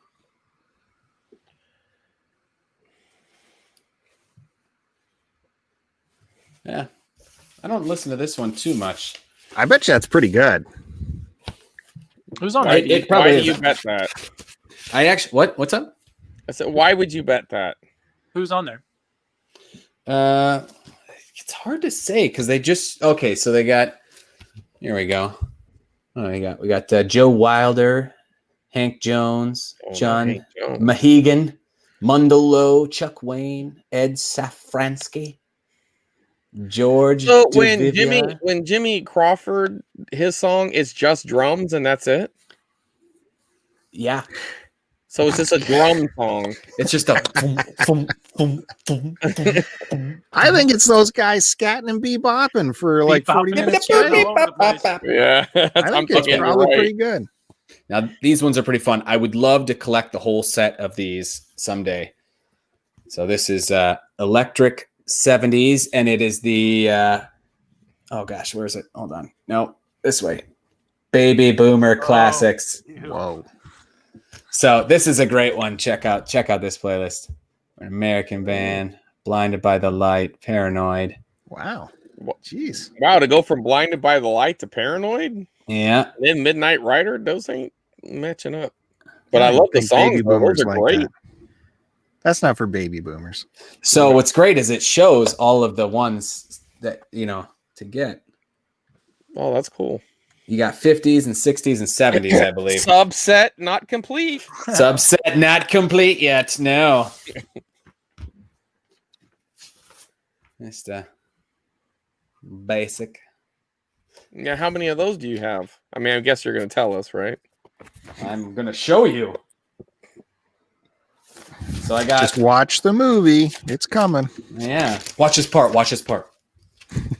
Electric 70s. And rockin' 70s. Oh, shit. So this is the only other one I have, unfortunately. But this has Go On Away. How the hell did Paranoid not get on that? This is more pop stuff, I think. Yeah, but it's rock and electric. That makes no sense. Not a bad selection of songs. I mean, unless you're saying electric guitar, I guess. I don't know.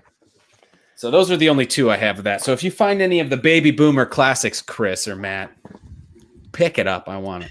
Okay. All right. And then moving into the 80s, we got Dimensions. So now this is another compilation. We got some Juice Newton. Oh, yeah. Oh, The Stroke. Hell yeah, that's a good one. Yeah, that's good. Climax Blues Band. You make my dreams come true. Yeah. See, you got to go, if you're going Air Supply, you got to go All Out of Love. Or Here I Am, or something, I like the Oak Ridge Boys, Elvira. Remember that one? Oh, yeah. Nikki's in the house. So this is, I believe, 1981 that this came out, right? And that kind of leads into this one, Hit Explosion. And this is like now 1982. So you got, let's see here. This is whoops. Stepping Out. It's a good song. Oops, there we go. So that's what's on that one. Good stuff. Oh man, look at we this. got some right in there. Yep. Okay. K-Tel presents. See? Yeah. Same with that. Got the Eye of the Tiger. Come on. See, they have some stuff on here that's not actually on. Yeah. Out of print. Like REO Speedwagon's not on here.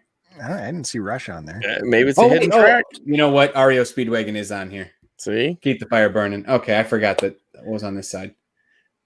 Yeah. Call yourself an expert. Not today. Not today. And that's it. Those are all my compilations. So I'll stop there for now and pass it to the next gentleman. So I didn't even really think about this, Bill. You can see us when you shrink those little screens like that, huh? You dick. I don't know. That was an important phone call I was on, man. I didn't do nothing. Uh-huh. Just popping in, saying hi to everyone. Say hi to Denise in the chat. How's it going, Denise? Thanks for chopping. Hey, Denise. On by. Good to see you. That was Curtis going through his compos, and there was good stuff there. I would get those. Yeah, maybe they're I fun. shouldn't be afraid of the combos. Yeah, they're good. They're good to throw on at a party because you're not getting the same thing over and over. Everybody likes a little variety. Mm-hmm, for sure. All right. We're moving on over. Matt Bandy. I'm sure he's got something very pastoral for us. No, nothing pastoral this week. I ran out of pastoral stuff. I do have. I wasn't sure. I thought I had shown this record, but I don't think I had. So this is probably the last Sleep record that I haven't shown on here. This was a single that they put out in 2018. It's just one song. It's called Leagues Beneath, and this was released on Third Man Records. I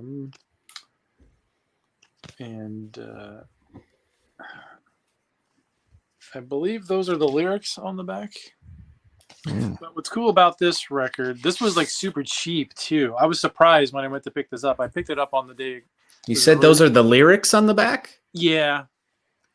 Are the songs that don't have very many words? Well, it's only one. So this is, I'm sorry. This is a single. So there's one song on here. Yeah. I thought like every track was like tequila, where it's just the one word. So I don't, hopefully this will show up on here. Nice. See that? Yeah. So it's an etching. You just kind of have to see it in person. It's like it's a deep sea diver kind of fighting an octopus.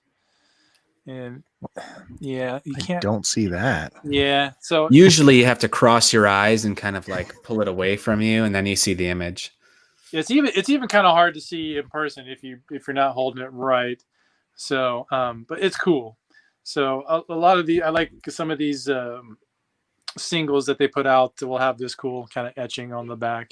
But yeah, this was like maybe $10, I think. And I was super surprised when it was released. And it's one song. But the song is 16 minutes long. It's 16 minutes and 48 seconds. It's a decent song. But I believe this was a part of, I think Adult Swim was doing some like releases a while back where it was like a singles series that Adult Swim was doing. And I think this was the track that they used. I know Sleep was one of the bands that they released.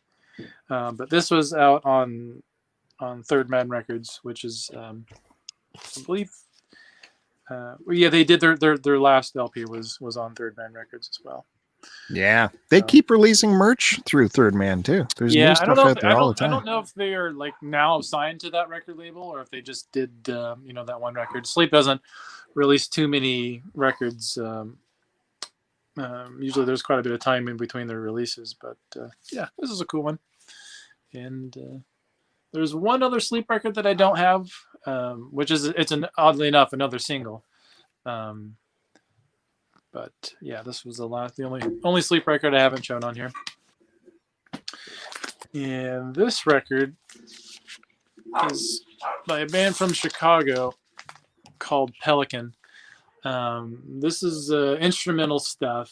They're kind of hard to describe. It's not doom metal. It's not stoner metal. It's not post rock, but it has kind of elements of all that stuff. What's Pelican are known for doing, it's kind of all about the build up to them. There's let's see, I believe just 4 tracks, and it all kind of crescendos to the very end. So there's a lot of build up, and then the climax is at the end of the record. This is their first record. This is the only record of theirs I have. I got to see them one time when I was living in Chicago. And they put on a cool show. But this is, I would say, Bill, check this band out. You might like it. This is pretty much their only record that I've most familiar with. I know they have quite a few records. I'm not sure if they're still a band, but there's no lyric sheet because there's no words there. Just on black vinyl. Okay, wrote it down. Yeah. And so this is a good record to kind of just put on in the background and just have, it's mellow. It has heavy parts, but it's it's not intense in your face the whole time. Yeah, this was just a self-titled record on Hydra Head Records. Yeah, Pelican. And this was a record I picked up by, let's see if I can pronounce this right, Nuprator.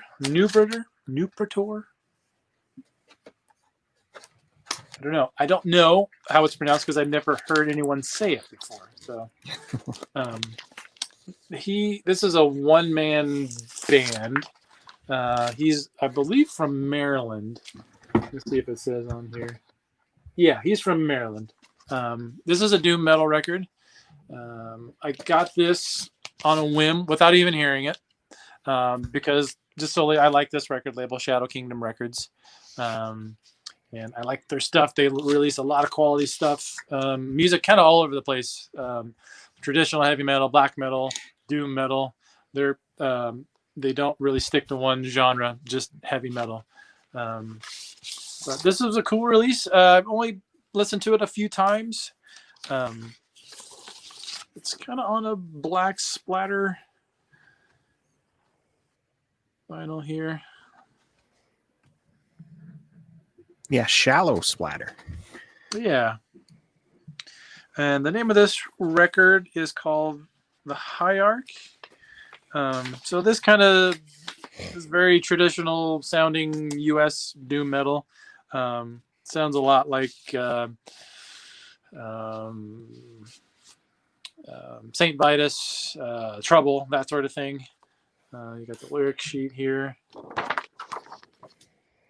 And one man, I forget what his name is. Matt St. Hours is the guy's name. So yeah, I don't really know too much about this because I never really heard anyone talk about this release. But it's good. So if you like doom metal, I would recommend giving this one a listen to. Kind of got some weird, funky artwork there. It's like the Little Mermaid castle. It does kind of look like that. Does it have a penis hidden in it? I don't know. You can hold it upside. Maybe phallic a little bit. So, yeah. You know about that, though, right? The old Disney case. Chris, you got any of those? Disney cases? Yeah, the old VHS case. The penis case? Has a penis on the Little Mermaid. Mm-hmm. I have that. I can show that next week. Well, Big is a big veiny penis. Oh, I was just taking pictures of this earlier There today. it is. Look, big veins. This isn't quite it, though. This is but it's that one right in the middle. The one right in the set? middle. No, right in the middle. There you go, Slup. See, right this one there. has... They altered it somewhat, They but circumcised it. Well, they added an extra layer to it. The one is circumcised, the one that's shown. But even the other ones look very phallic-y. But yeah, right there. See, it's a circumcised dong, no doubt. Yeah. Oh. There's your nudity for the show. That's true. I was wondering if we were going to get. Yeah, we've been slacking a little bit on the nudity here, especially the male nudity. It's we're equal opportunity over here, you know. Nudity's nudity.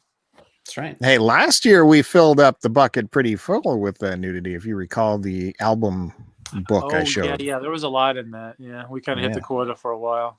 Yeah, filled up. There is a question in the chat. Have you guys any idea how many records you have in your collections? Yeah, I actually,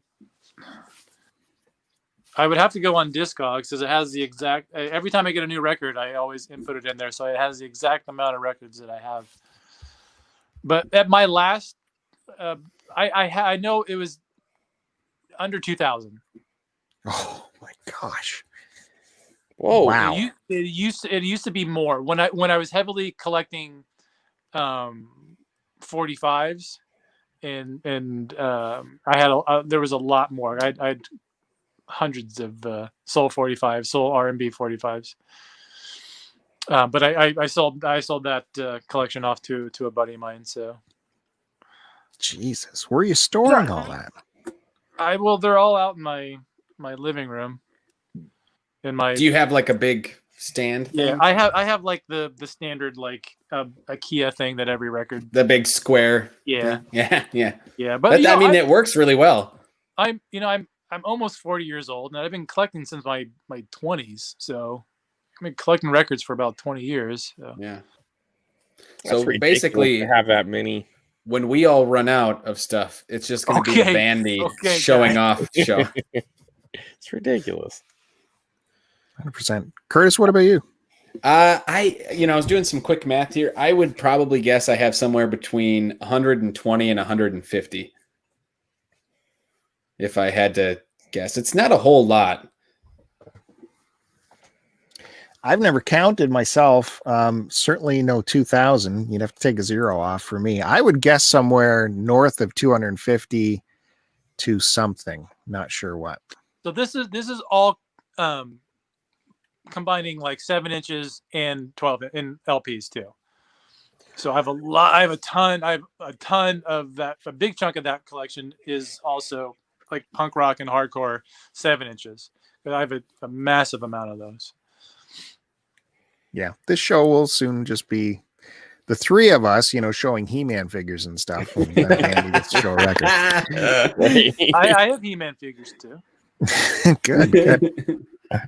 Actually, I was going to lead with that today. Those new He-Men I picked up that have been sitting in there sealed for the last month or so. I opened those suckers. Good. Oh, good. I opened them. Yeah. I posed them up. Me and the little kid. We had a little bit of fun opening them up. Just gotta do it. It is fun. Really fun opening figures and put it on a shelf. They come with a lot of stuff. Like He-Man comes with the shield and the sword, plastic ephemera, axe. Yeah, plastiphemera. Chris Roberts, are you going to throw a number out? You did in the chat. I don't. Oh well, it's probably about 75, maybe a little more, but I mean that's probably about where it is. I don't have nowhere near the collection that Matthew has, or even you, Bill. I mean, I'm pretty close to Kevin's up there. Well, so you have more Super Mario Duck Hunt. Yeah, I was looking at that. I have 456 of these right here. You have more Mario Duck Hunt games than I have Nintendo games. Yeah, that makes me happy. Yeah, me too. I also have more Nintendo games than you have Nintendo games. So. You do. You do. That. Yeah. And I don't have a slouch collection. I have a decent amount. I'm right at 300, but I don't have the. Yeah. I didn't feel good until I got that pro wrestling that you got right under my nose when we went to. Oh yeah, I do. I remember that. Yeah, but I got a good one up there though, man. Mine still has the plastic wrap on it. But does yours have a hang tab? Is it the one? Is it the one that's open though? That like the plastic wrap's on it, but they opened it from the top. Yeah, they just opened it. Yeah, it's not sealed. It's opened, but it's it still has the cellophane. Yeah, I got the hang tab unpunched. Yeah, I know. I'm okay. I'm back to being bitter again. Fuck. I got but I got mine for like $20. I think that's about what you got. Yeah, I know. I was there, dude. You were there. You were right with me. But guess what? That Mario that I picked up, I eventually upgraded it, and I found another one for even cheaper at another convention, and I sold that one for $250. So there you go. So suck it. I got another black box game from that guy too. Yeah, I mean, unless it's you don't have. Do you have Clue Clue Land? That's No, one I of the. don't. Okay, see, that's the. I only need 3 left. Do you have the cartridge for Donkey Kong Jr. Math?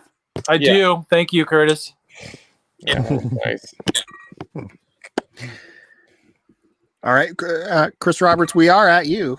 Okay, I will show the 2 music items that I picked up, and they're not that impressive, but I actually might give one of these to Duke because it seems like he's been really working on his cassette collection, and the covers are cool.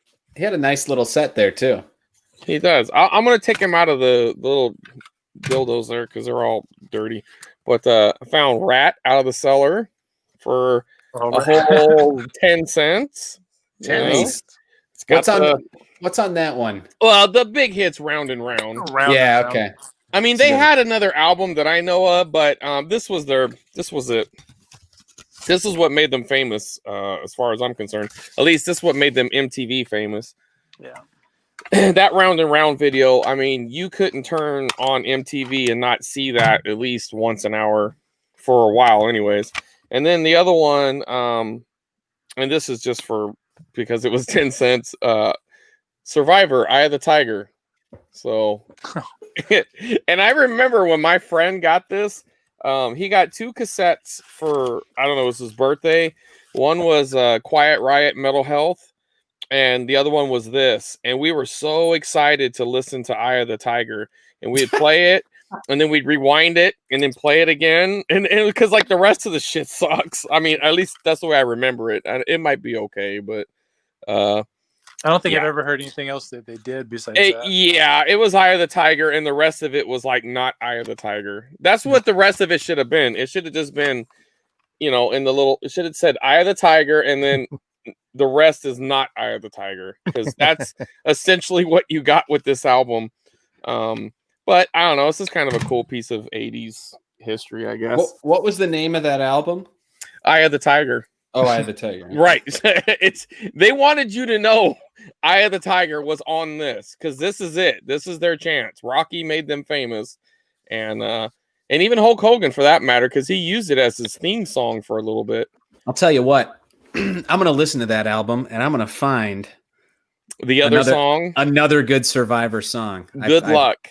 I've added it to my thing. Okay, I want a book report next week. You will get it. But I will tell you what, the Rat out of the cellar, man, like Round and Round still rocks. Every now and then it'll come on when I'm driving, and it's like I feel like a badass. You know, what goes around, I want to smoke. I feel like getting a cigarette.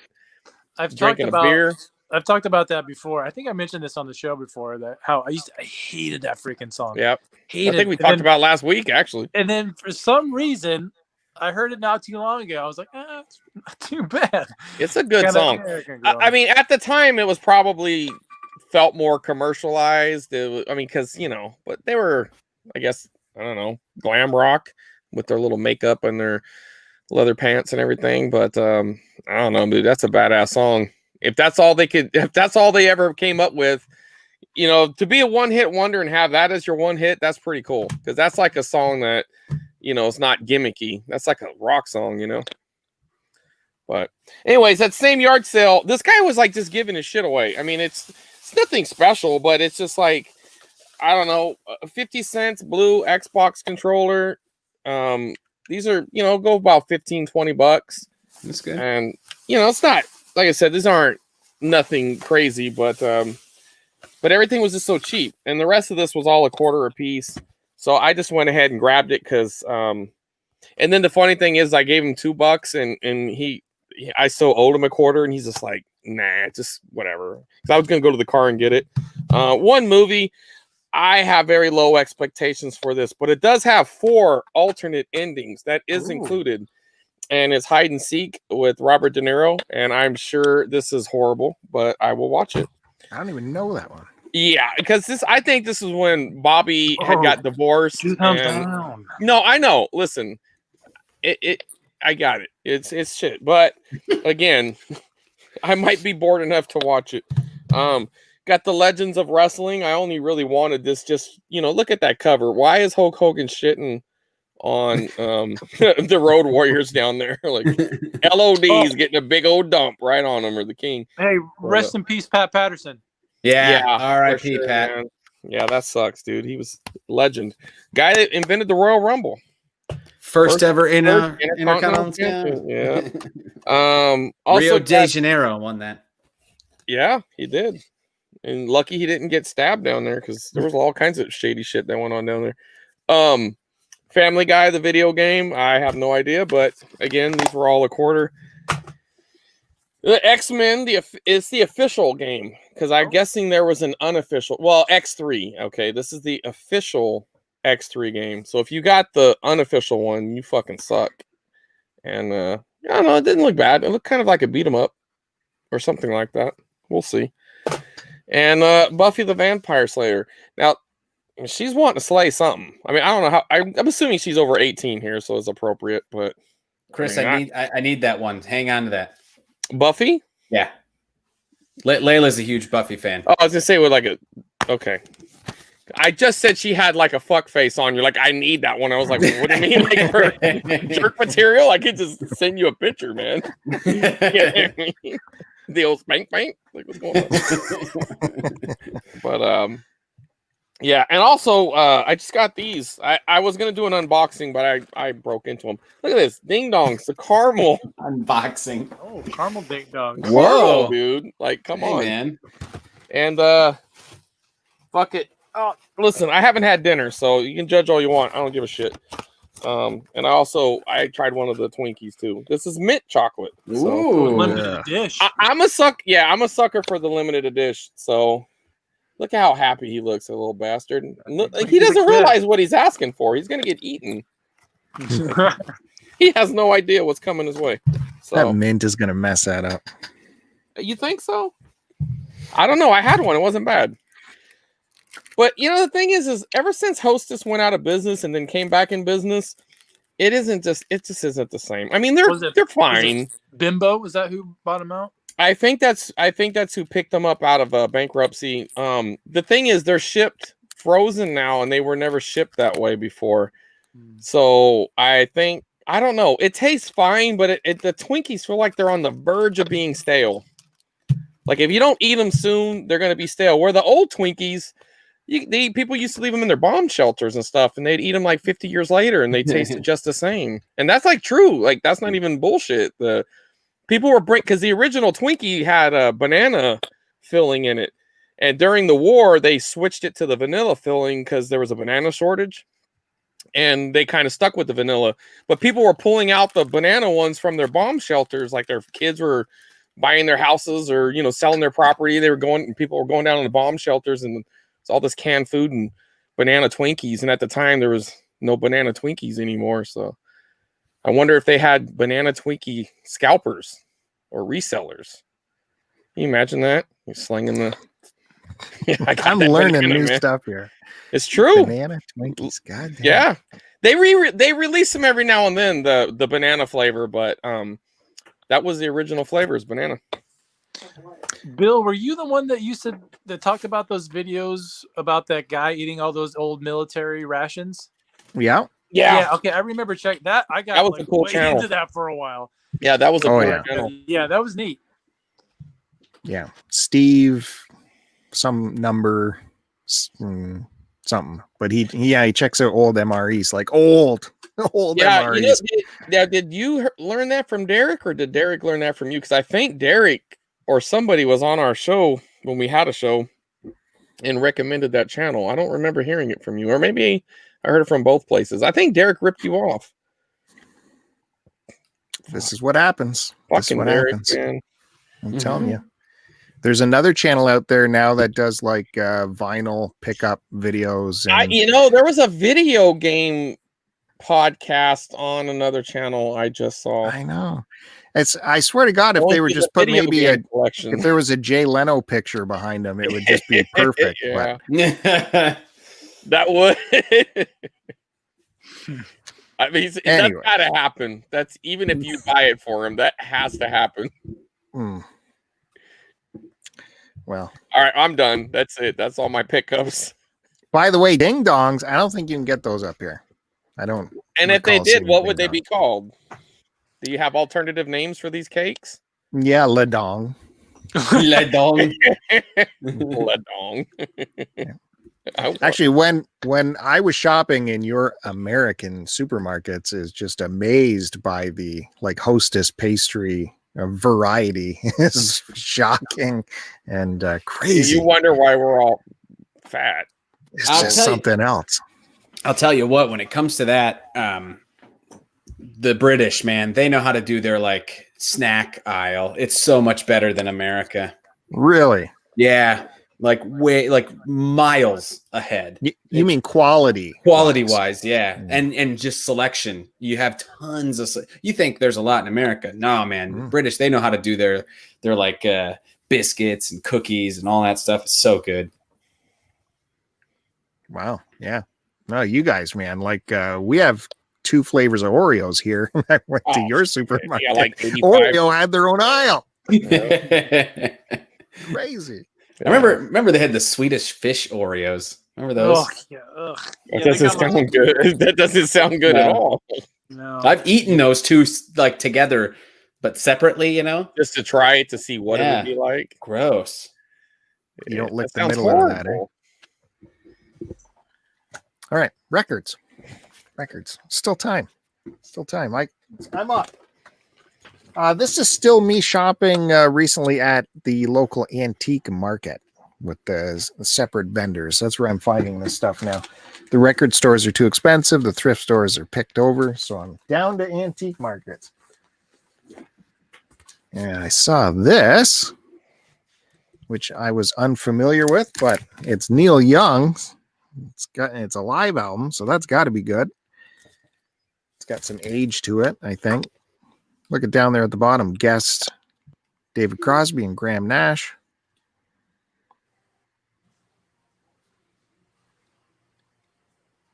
Kind of hard to read. The bridge. So it's some weirdo tracks on there. Let's see what's in here. I think this was in the $5 pile too. It's like a kind of a cardboardy cover. You can see it's getting some wear there. Milk and dish. Yeah, that's fine. I like it. But it is on his regular record label, Reprise Records. Someone has got their initials on there. T-dubs. And look at that. In great shape. Despite the cover having some shelf wear, as it's called. Big thick band on there. What's that last song? 19 Last Dance for 8 minutes. Wow. From Hey, Bill. 73. Ooh, look at that. Oh. Question for you, Bill. I'm ready. Little off topic, but did you ever listen to that Stones, the Black and Blue album? No, not recently. Which one was that? What's on the cover? It's Mick and Keith. It's like their faces right next to each other. Oh, right. Yeah. No, I didn't throw it on yet. Okay. Was that my homework? That was your Shit. homework. God damn it. I think I looked at that poster again, though, that 7-foot poster. That was pretty fun. Yeah, that's a good one. That was the Emotional Rescue one, wasn't it? I don't remember. Yeah. Look at this. I love my men in jumpsuits. And Pete never disappoints in a jumpsuit right there. Got Pete Townsend. Who came first? I've never listened to any of his solo stuff that I know of. Yeah, no, I don't normally search it out either, but Pure and Easy is on here, and that's pretty How good. is it? What's the track? Pure and Easy. You've That's definitely not heard right. that on the radio. Yeah. I can't recall anything about these other tracks.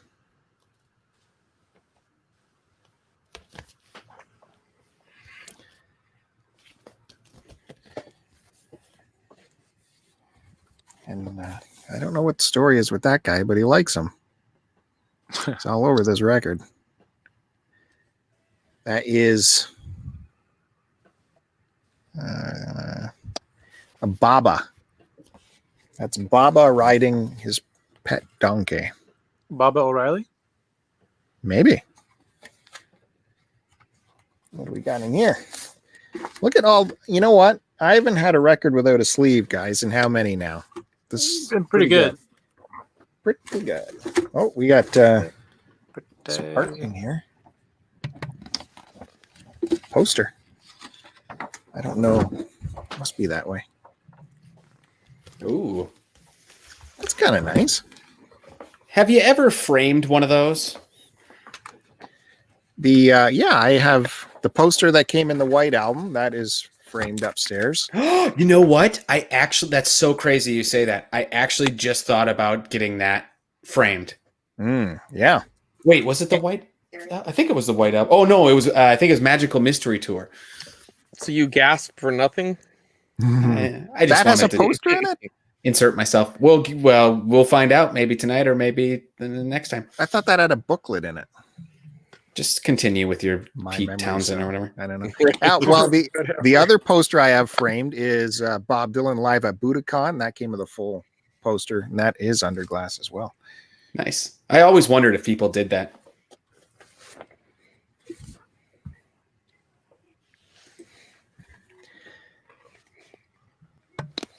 Yeah, pretty good. Good shape. Not much excitement about that label. Track record. Decca. Produced by Pete Townsend for Track Records.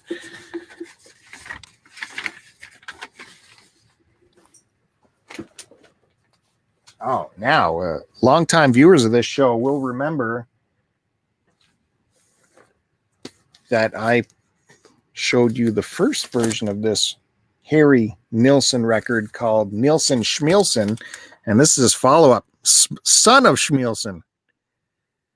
You guys remember the Nilsson Schmielsen?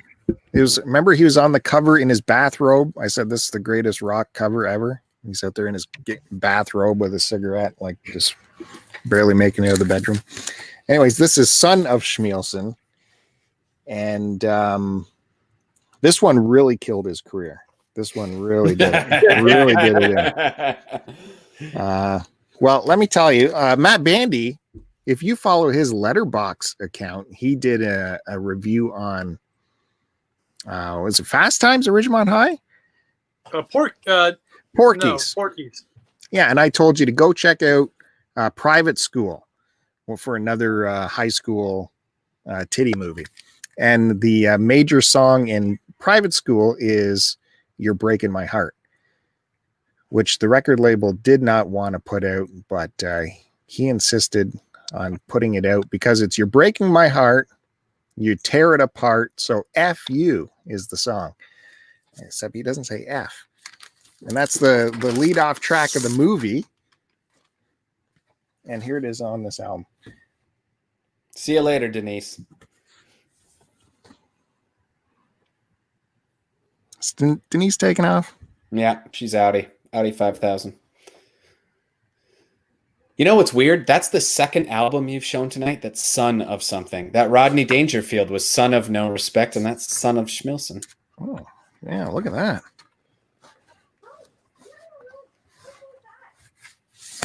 And what else we got in here? I think there's more to that story, too, to Breaking Your Heart. I think he wanted to have it right on the cover, the expletive, but the record industry said no. And then he fought so hard, no record label wanted to deal with him. Get a big old poster in here. Holy moly.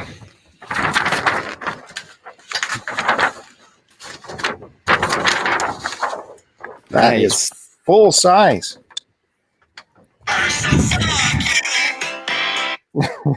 There it is. Look at that. I think I picked this up for $5 too.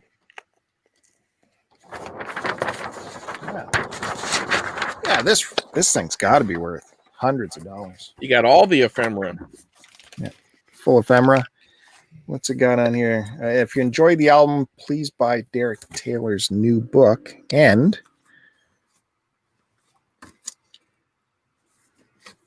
I'll get to it. And vote Schmote. And please investigate Buckminster Fuller's instant slum clearance project for Harlem contract. I don't know.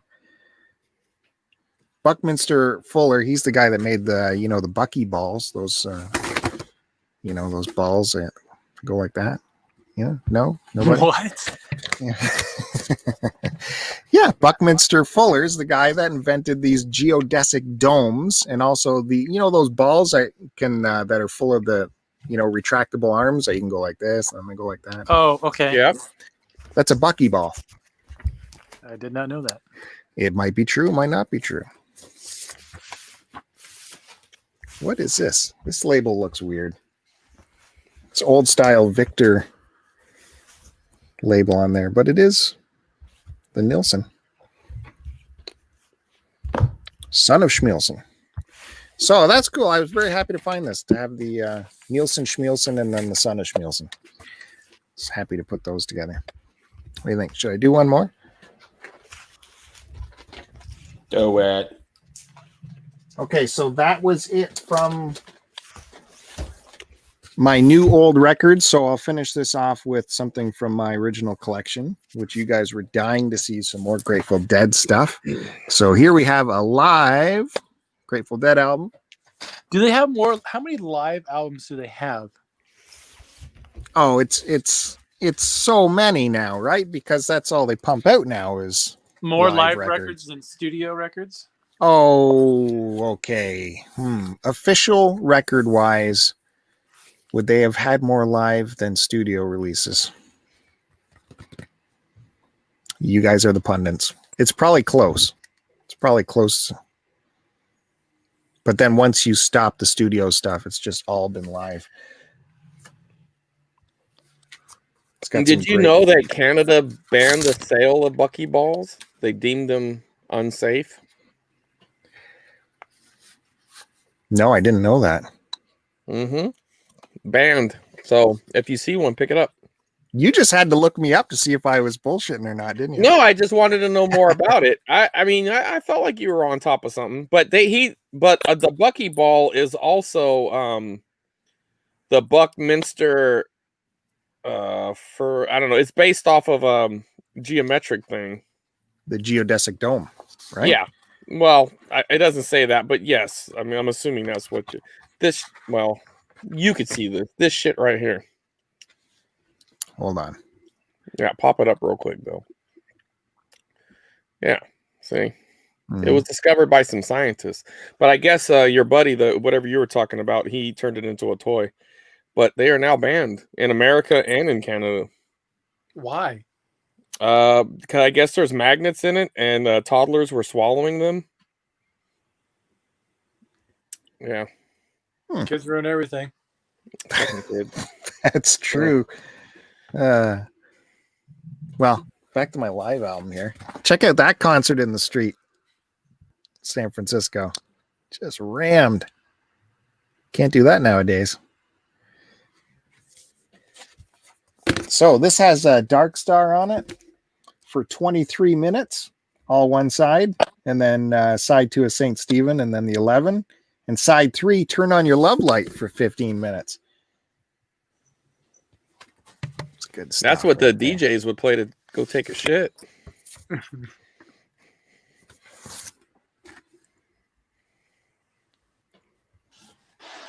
don't know. Sometimes I'm in longer than 20 minutes, Chris. Well, you need more fiber in your diet. There's that Dark Star right there. Look at that. Great tune. Good stuff right there.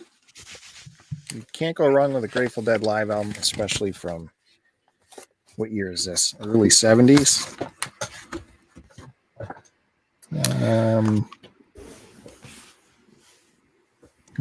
Can't find it. Where's the year? This is where the vinyl pundits say that was 1971. What's the name of that album? Grateful Dead 72, actually. Live. Grateful Dead.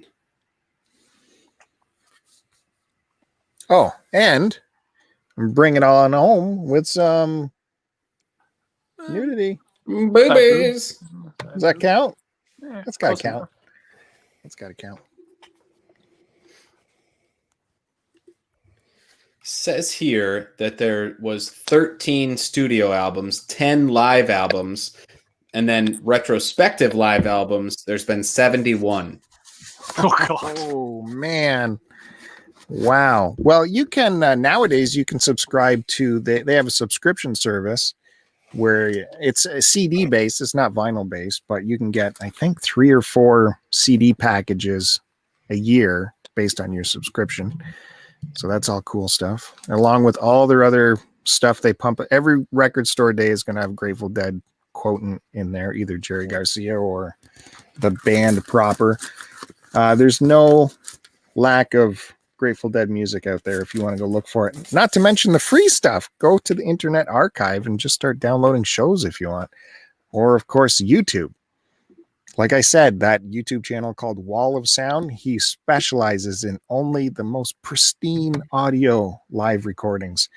And it is really good. And it's audience recordings too. So you get the audience feel as well as the great sound coming from the stage. Sometimes if you get a soundboard recording as a bootleg, it's a little flat because you don't get to hear the audience. And it is the soundboard, right? It is mixed for, the audience, which you are not going to get the same experience because you're just a microphone in the audience. So anyways, I'm going to stop there. Leave us a little bit more Grateful Dead for next episode. Maybe we can get into the Bob stuff maybe. Now, yeah, because we're gonna lose Denise if you don't get into Bob. I keep teasing the Bob. Got to keep teasing. He's pissed off. No Bob, fucked off, and she left. Yeah, we'll get to her. Anything you want to close off with, Curtis? Last chance. Nah. Oh, you know what? Fuck it. Since it's here, because I Beatles is coming up for me, so I have the White Album right here, and is that a reissue? Then the latest reissue? Yeah. This is the poster, right? I believe this is Yep. That's the one. Yeah. You betcha. So it was this one. Yeah, it was the White Album. Oh, good. Then you didn't gasp for nothing. Exactly. That was for you, Chris. I feel better, yeah, because I was so nervous. This is my friend? What's going on? So that solves that mystery. And you're right. You know what? Since I got it here too. I'll show these next time again, but whatever. Magical Mystery Tour does indeed have a booklet. Man, look at my memory tonight. On fire, Bill. On fire. Wow. Maybe when Kevin's not here, I'm not so nervous, and I can. Well, I think that's what it is. Subs. I think the 1,000 sub mark just got you fired up. That's true. Yeah. Boosted your confidence. On a high. Yeah, you're on a high, man. Look at you. Gonna get the eBay monies now. Or eBay. I mean YouTube's. Never mind. Gonna get the YouTube money. Yeah. That earning potential is something else. Too many minty ding dongs for you, or minty Twinkies. I know. There, Chris. Well, I got a alert from eBay right now. This guy. All right, let me tell you a side story real quick. This guy buys a game from me, right? And I know it works. It's funny because I don't test every game. Sometimes I'll just turn them on, and if they boot up, that's good enough. And then but it was Mega Man X, and I've never played through Mega Man X, so. As I started playing it to test it, I was like, oh, it's kind of fun. So I was playing it for a while. I played it for about 20 minutes. And I know I played the stage he's talking about. And I beat the boss. So first off, he fucked up by leaving me a positive feedback the second he got the game. He didn't even test it yet, I guess. It's like, great, thank you so much, and all this shit. So then he messaged me. You can't take that back? Not the positive feedback, but I mean, you could still ask for a return, but apparently you can decline returns now because I did, but that's a little bit further. Anyway, so he sends me a message saying, hey man, I got to this fucking boss. He knows the name. This is a fucking nerd, okay? I mean, I'm a nerd, but this guy's like, I got to this boss and it disappears. And now the boss isn't there. What's up with that? And I'm like, I don't know what you're talking about. You know, I was like, I mean, can you be, you know, because then I was like, this guy's full of shit. I think he just doesn't like the game. So then I do the old trick, like, well, have you tried cleaning the game? And he goes, oh, yeah, I cleaned it. It's like, well, I mean, maybe I can help out. How did you clean it? He's like, well, I cleaned it with alcohol and a Q-tip. I was like, well, sorry, I can't take the return because, you know, it clearly states on the carts, don't use alcohol. You have broken the terms. You've altered the item, and I cannot retake because I know he's lying. I know he's lying, and I'm like, no. If you want to lie, I will trap you. It's so easy. I just put out the twigs. I put the leaves on it. Come on over here, buddy, and he stepped right in it. So I didn't realize you can even now. I guess you can actually decline. I don't know if that's because he's giving me feedback, or I really don't know why. Because this is the very first time I've seen a decline option for the return. And so I clicked on it just to see what it was going to say. And it's just like, state the reason. So I put, hey, he altered the item. He put alcohol on it. Clearly says it in the email. And it just automatically closed it. Like nobody even reviewed it. So I was like, oh, that's the very first time I've ever, I don't know if it's a COVID thing or what. If they're just like, fuck it, we're not dealing with it right now. I don't know, but it closed it. And maybe it's because I talked to a friend of mine. He's like, well, maybe it's because of your feedback versus his feedback. I was like, I have no idea, but it's closed. So right now he has sent me this. I'll read the message. Like now he's trying to guilt trip me. I'm just like, dude, I have no guilt. I do not care. You are lying. Like, just go away. So I bought it for my son because it was one of my favorite games. It's my favorite game when I was a kid. Yeah. So he's like, this is more than an inconvenient little glitch. It literally makes all but the first 5% of the game unplayable, which is unacceptable to me. I don't believe you sold me a defective game on purpose, but it seems as though it has become damaged since the last time you played it, which was literally seconds before I boxed it. I tested it and I boxed. That's just what I do. I test it. I take the pictures and I box them right up. Okay. Seconds. Like, well, let's say minutes. Minutes is actually more accurate. So then he's like, anyways, I cleaned the game again and it's still happening. So if you're not going to grant me a refund on the issue, there is nothing else for me to say. Sincerely, Gabib, Gabieb. I don't even know who this guy is. Gabib, if you're listening, fuck you. Don't try to scam me. You're lying, dude. You are fucking lying, Gabib. Okay? I know you're lying.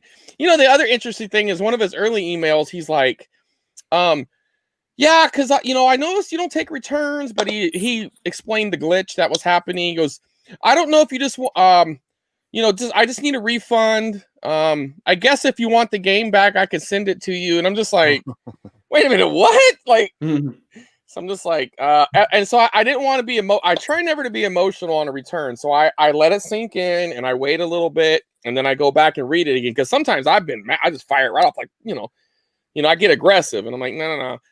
Maybe it is messed up. And then I sat there and I was like, how could it be messed up? I played what he's saying he played. So then, I just, hey, have you tried cleaning your system? Oh, it's clean. I thoroughly clean it. I clean it once a week. It's like, all right. Come on. Nobody does that. Nobody. So then I was like, well, did you try cleaning the game? And it's just like, oh, yeah, alcohol. I was like, well, if you see on the back of the game, it clearly says do not use anything but an authorized Super Nintendo cleaning kit.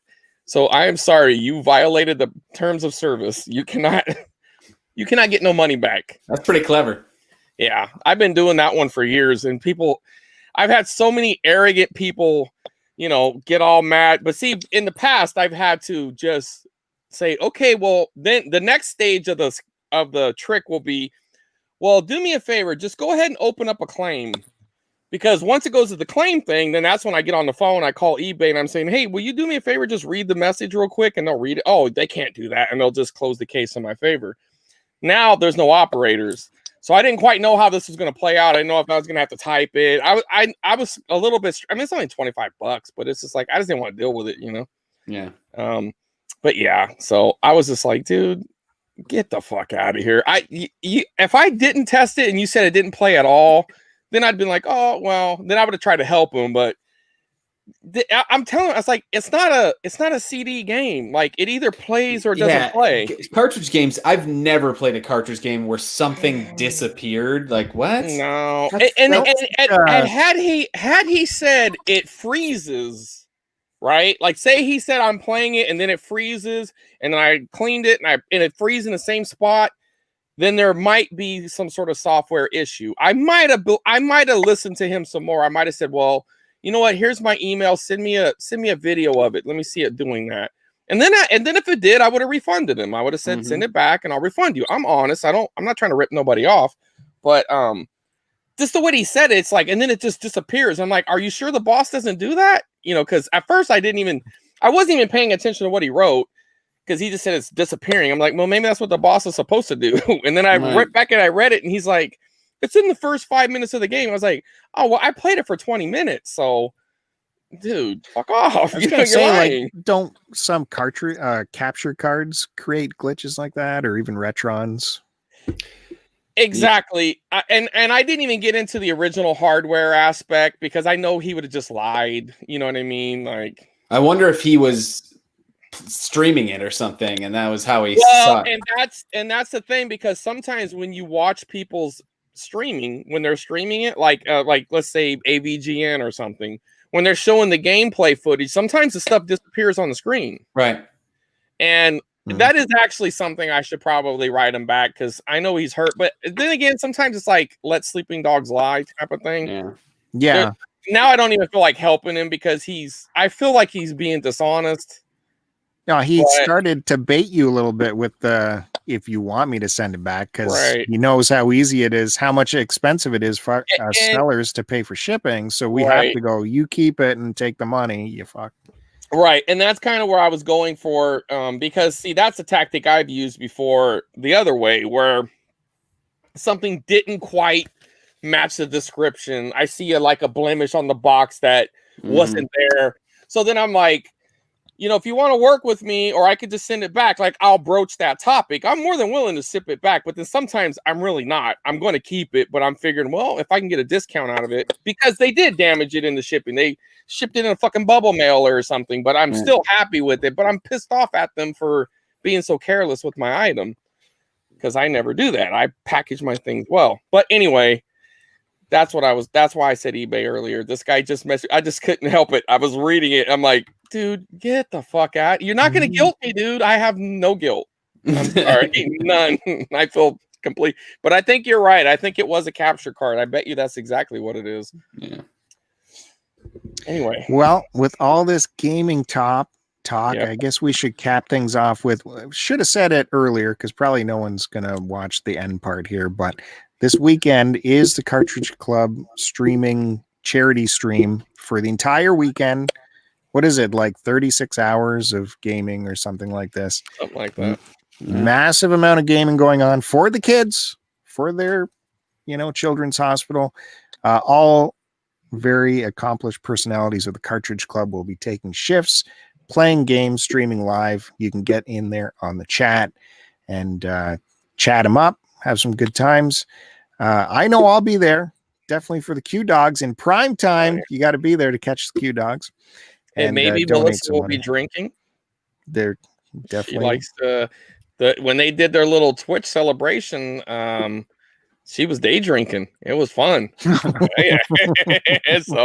she might, if you're listening, Melissa.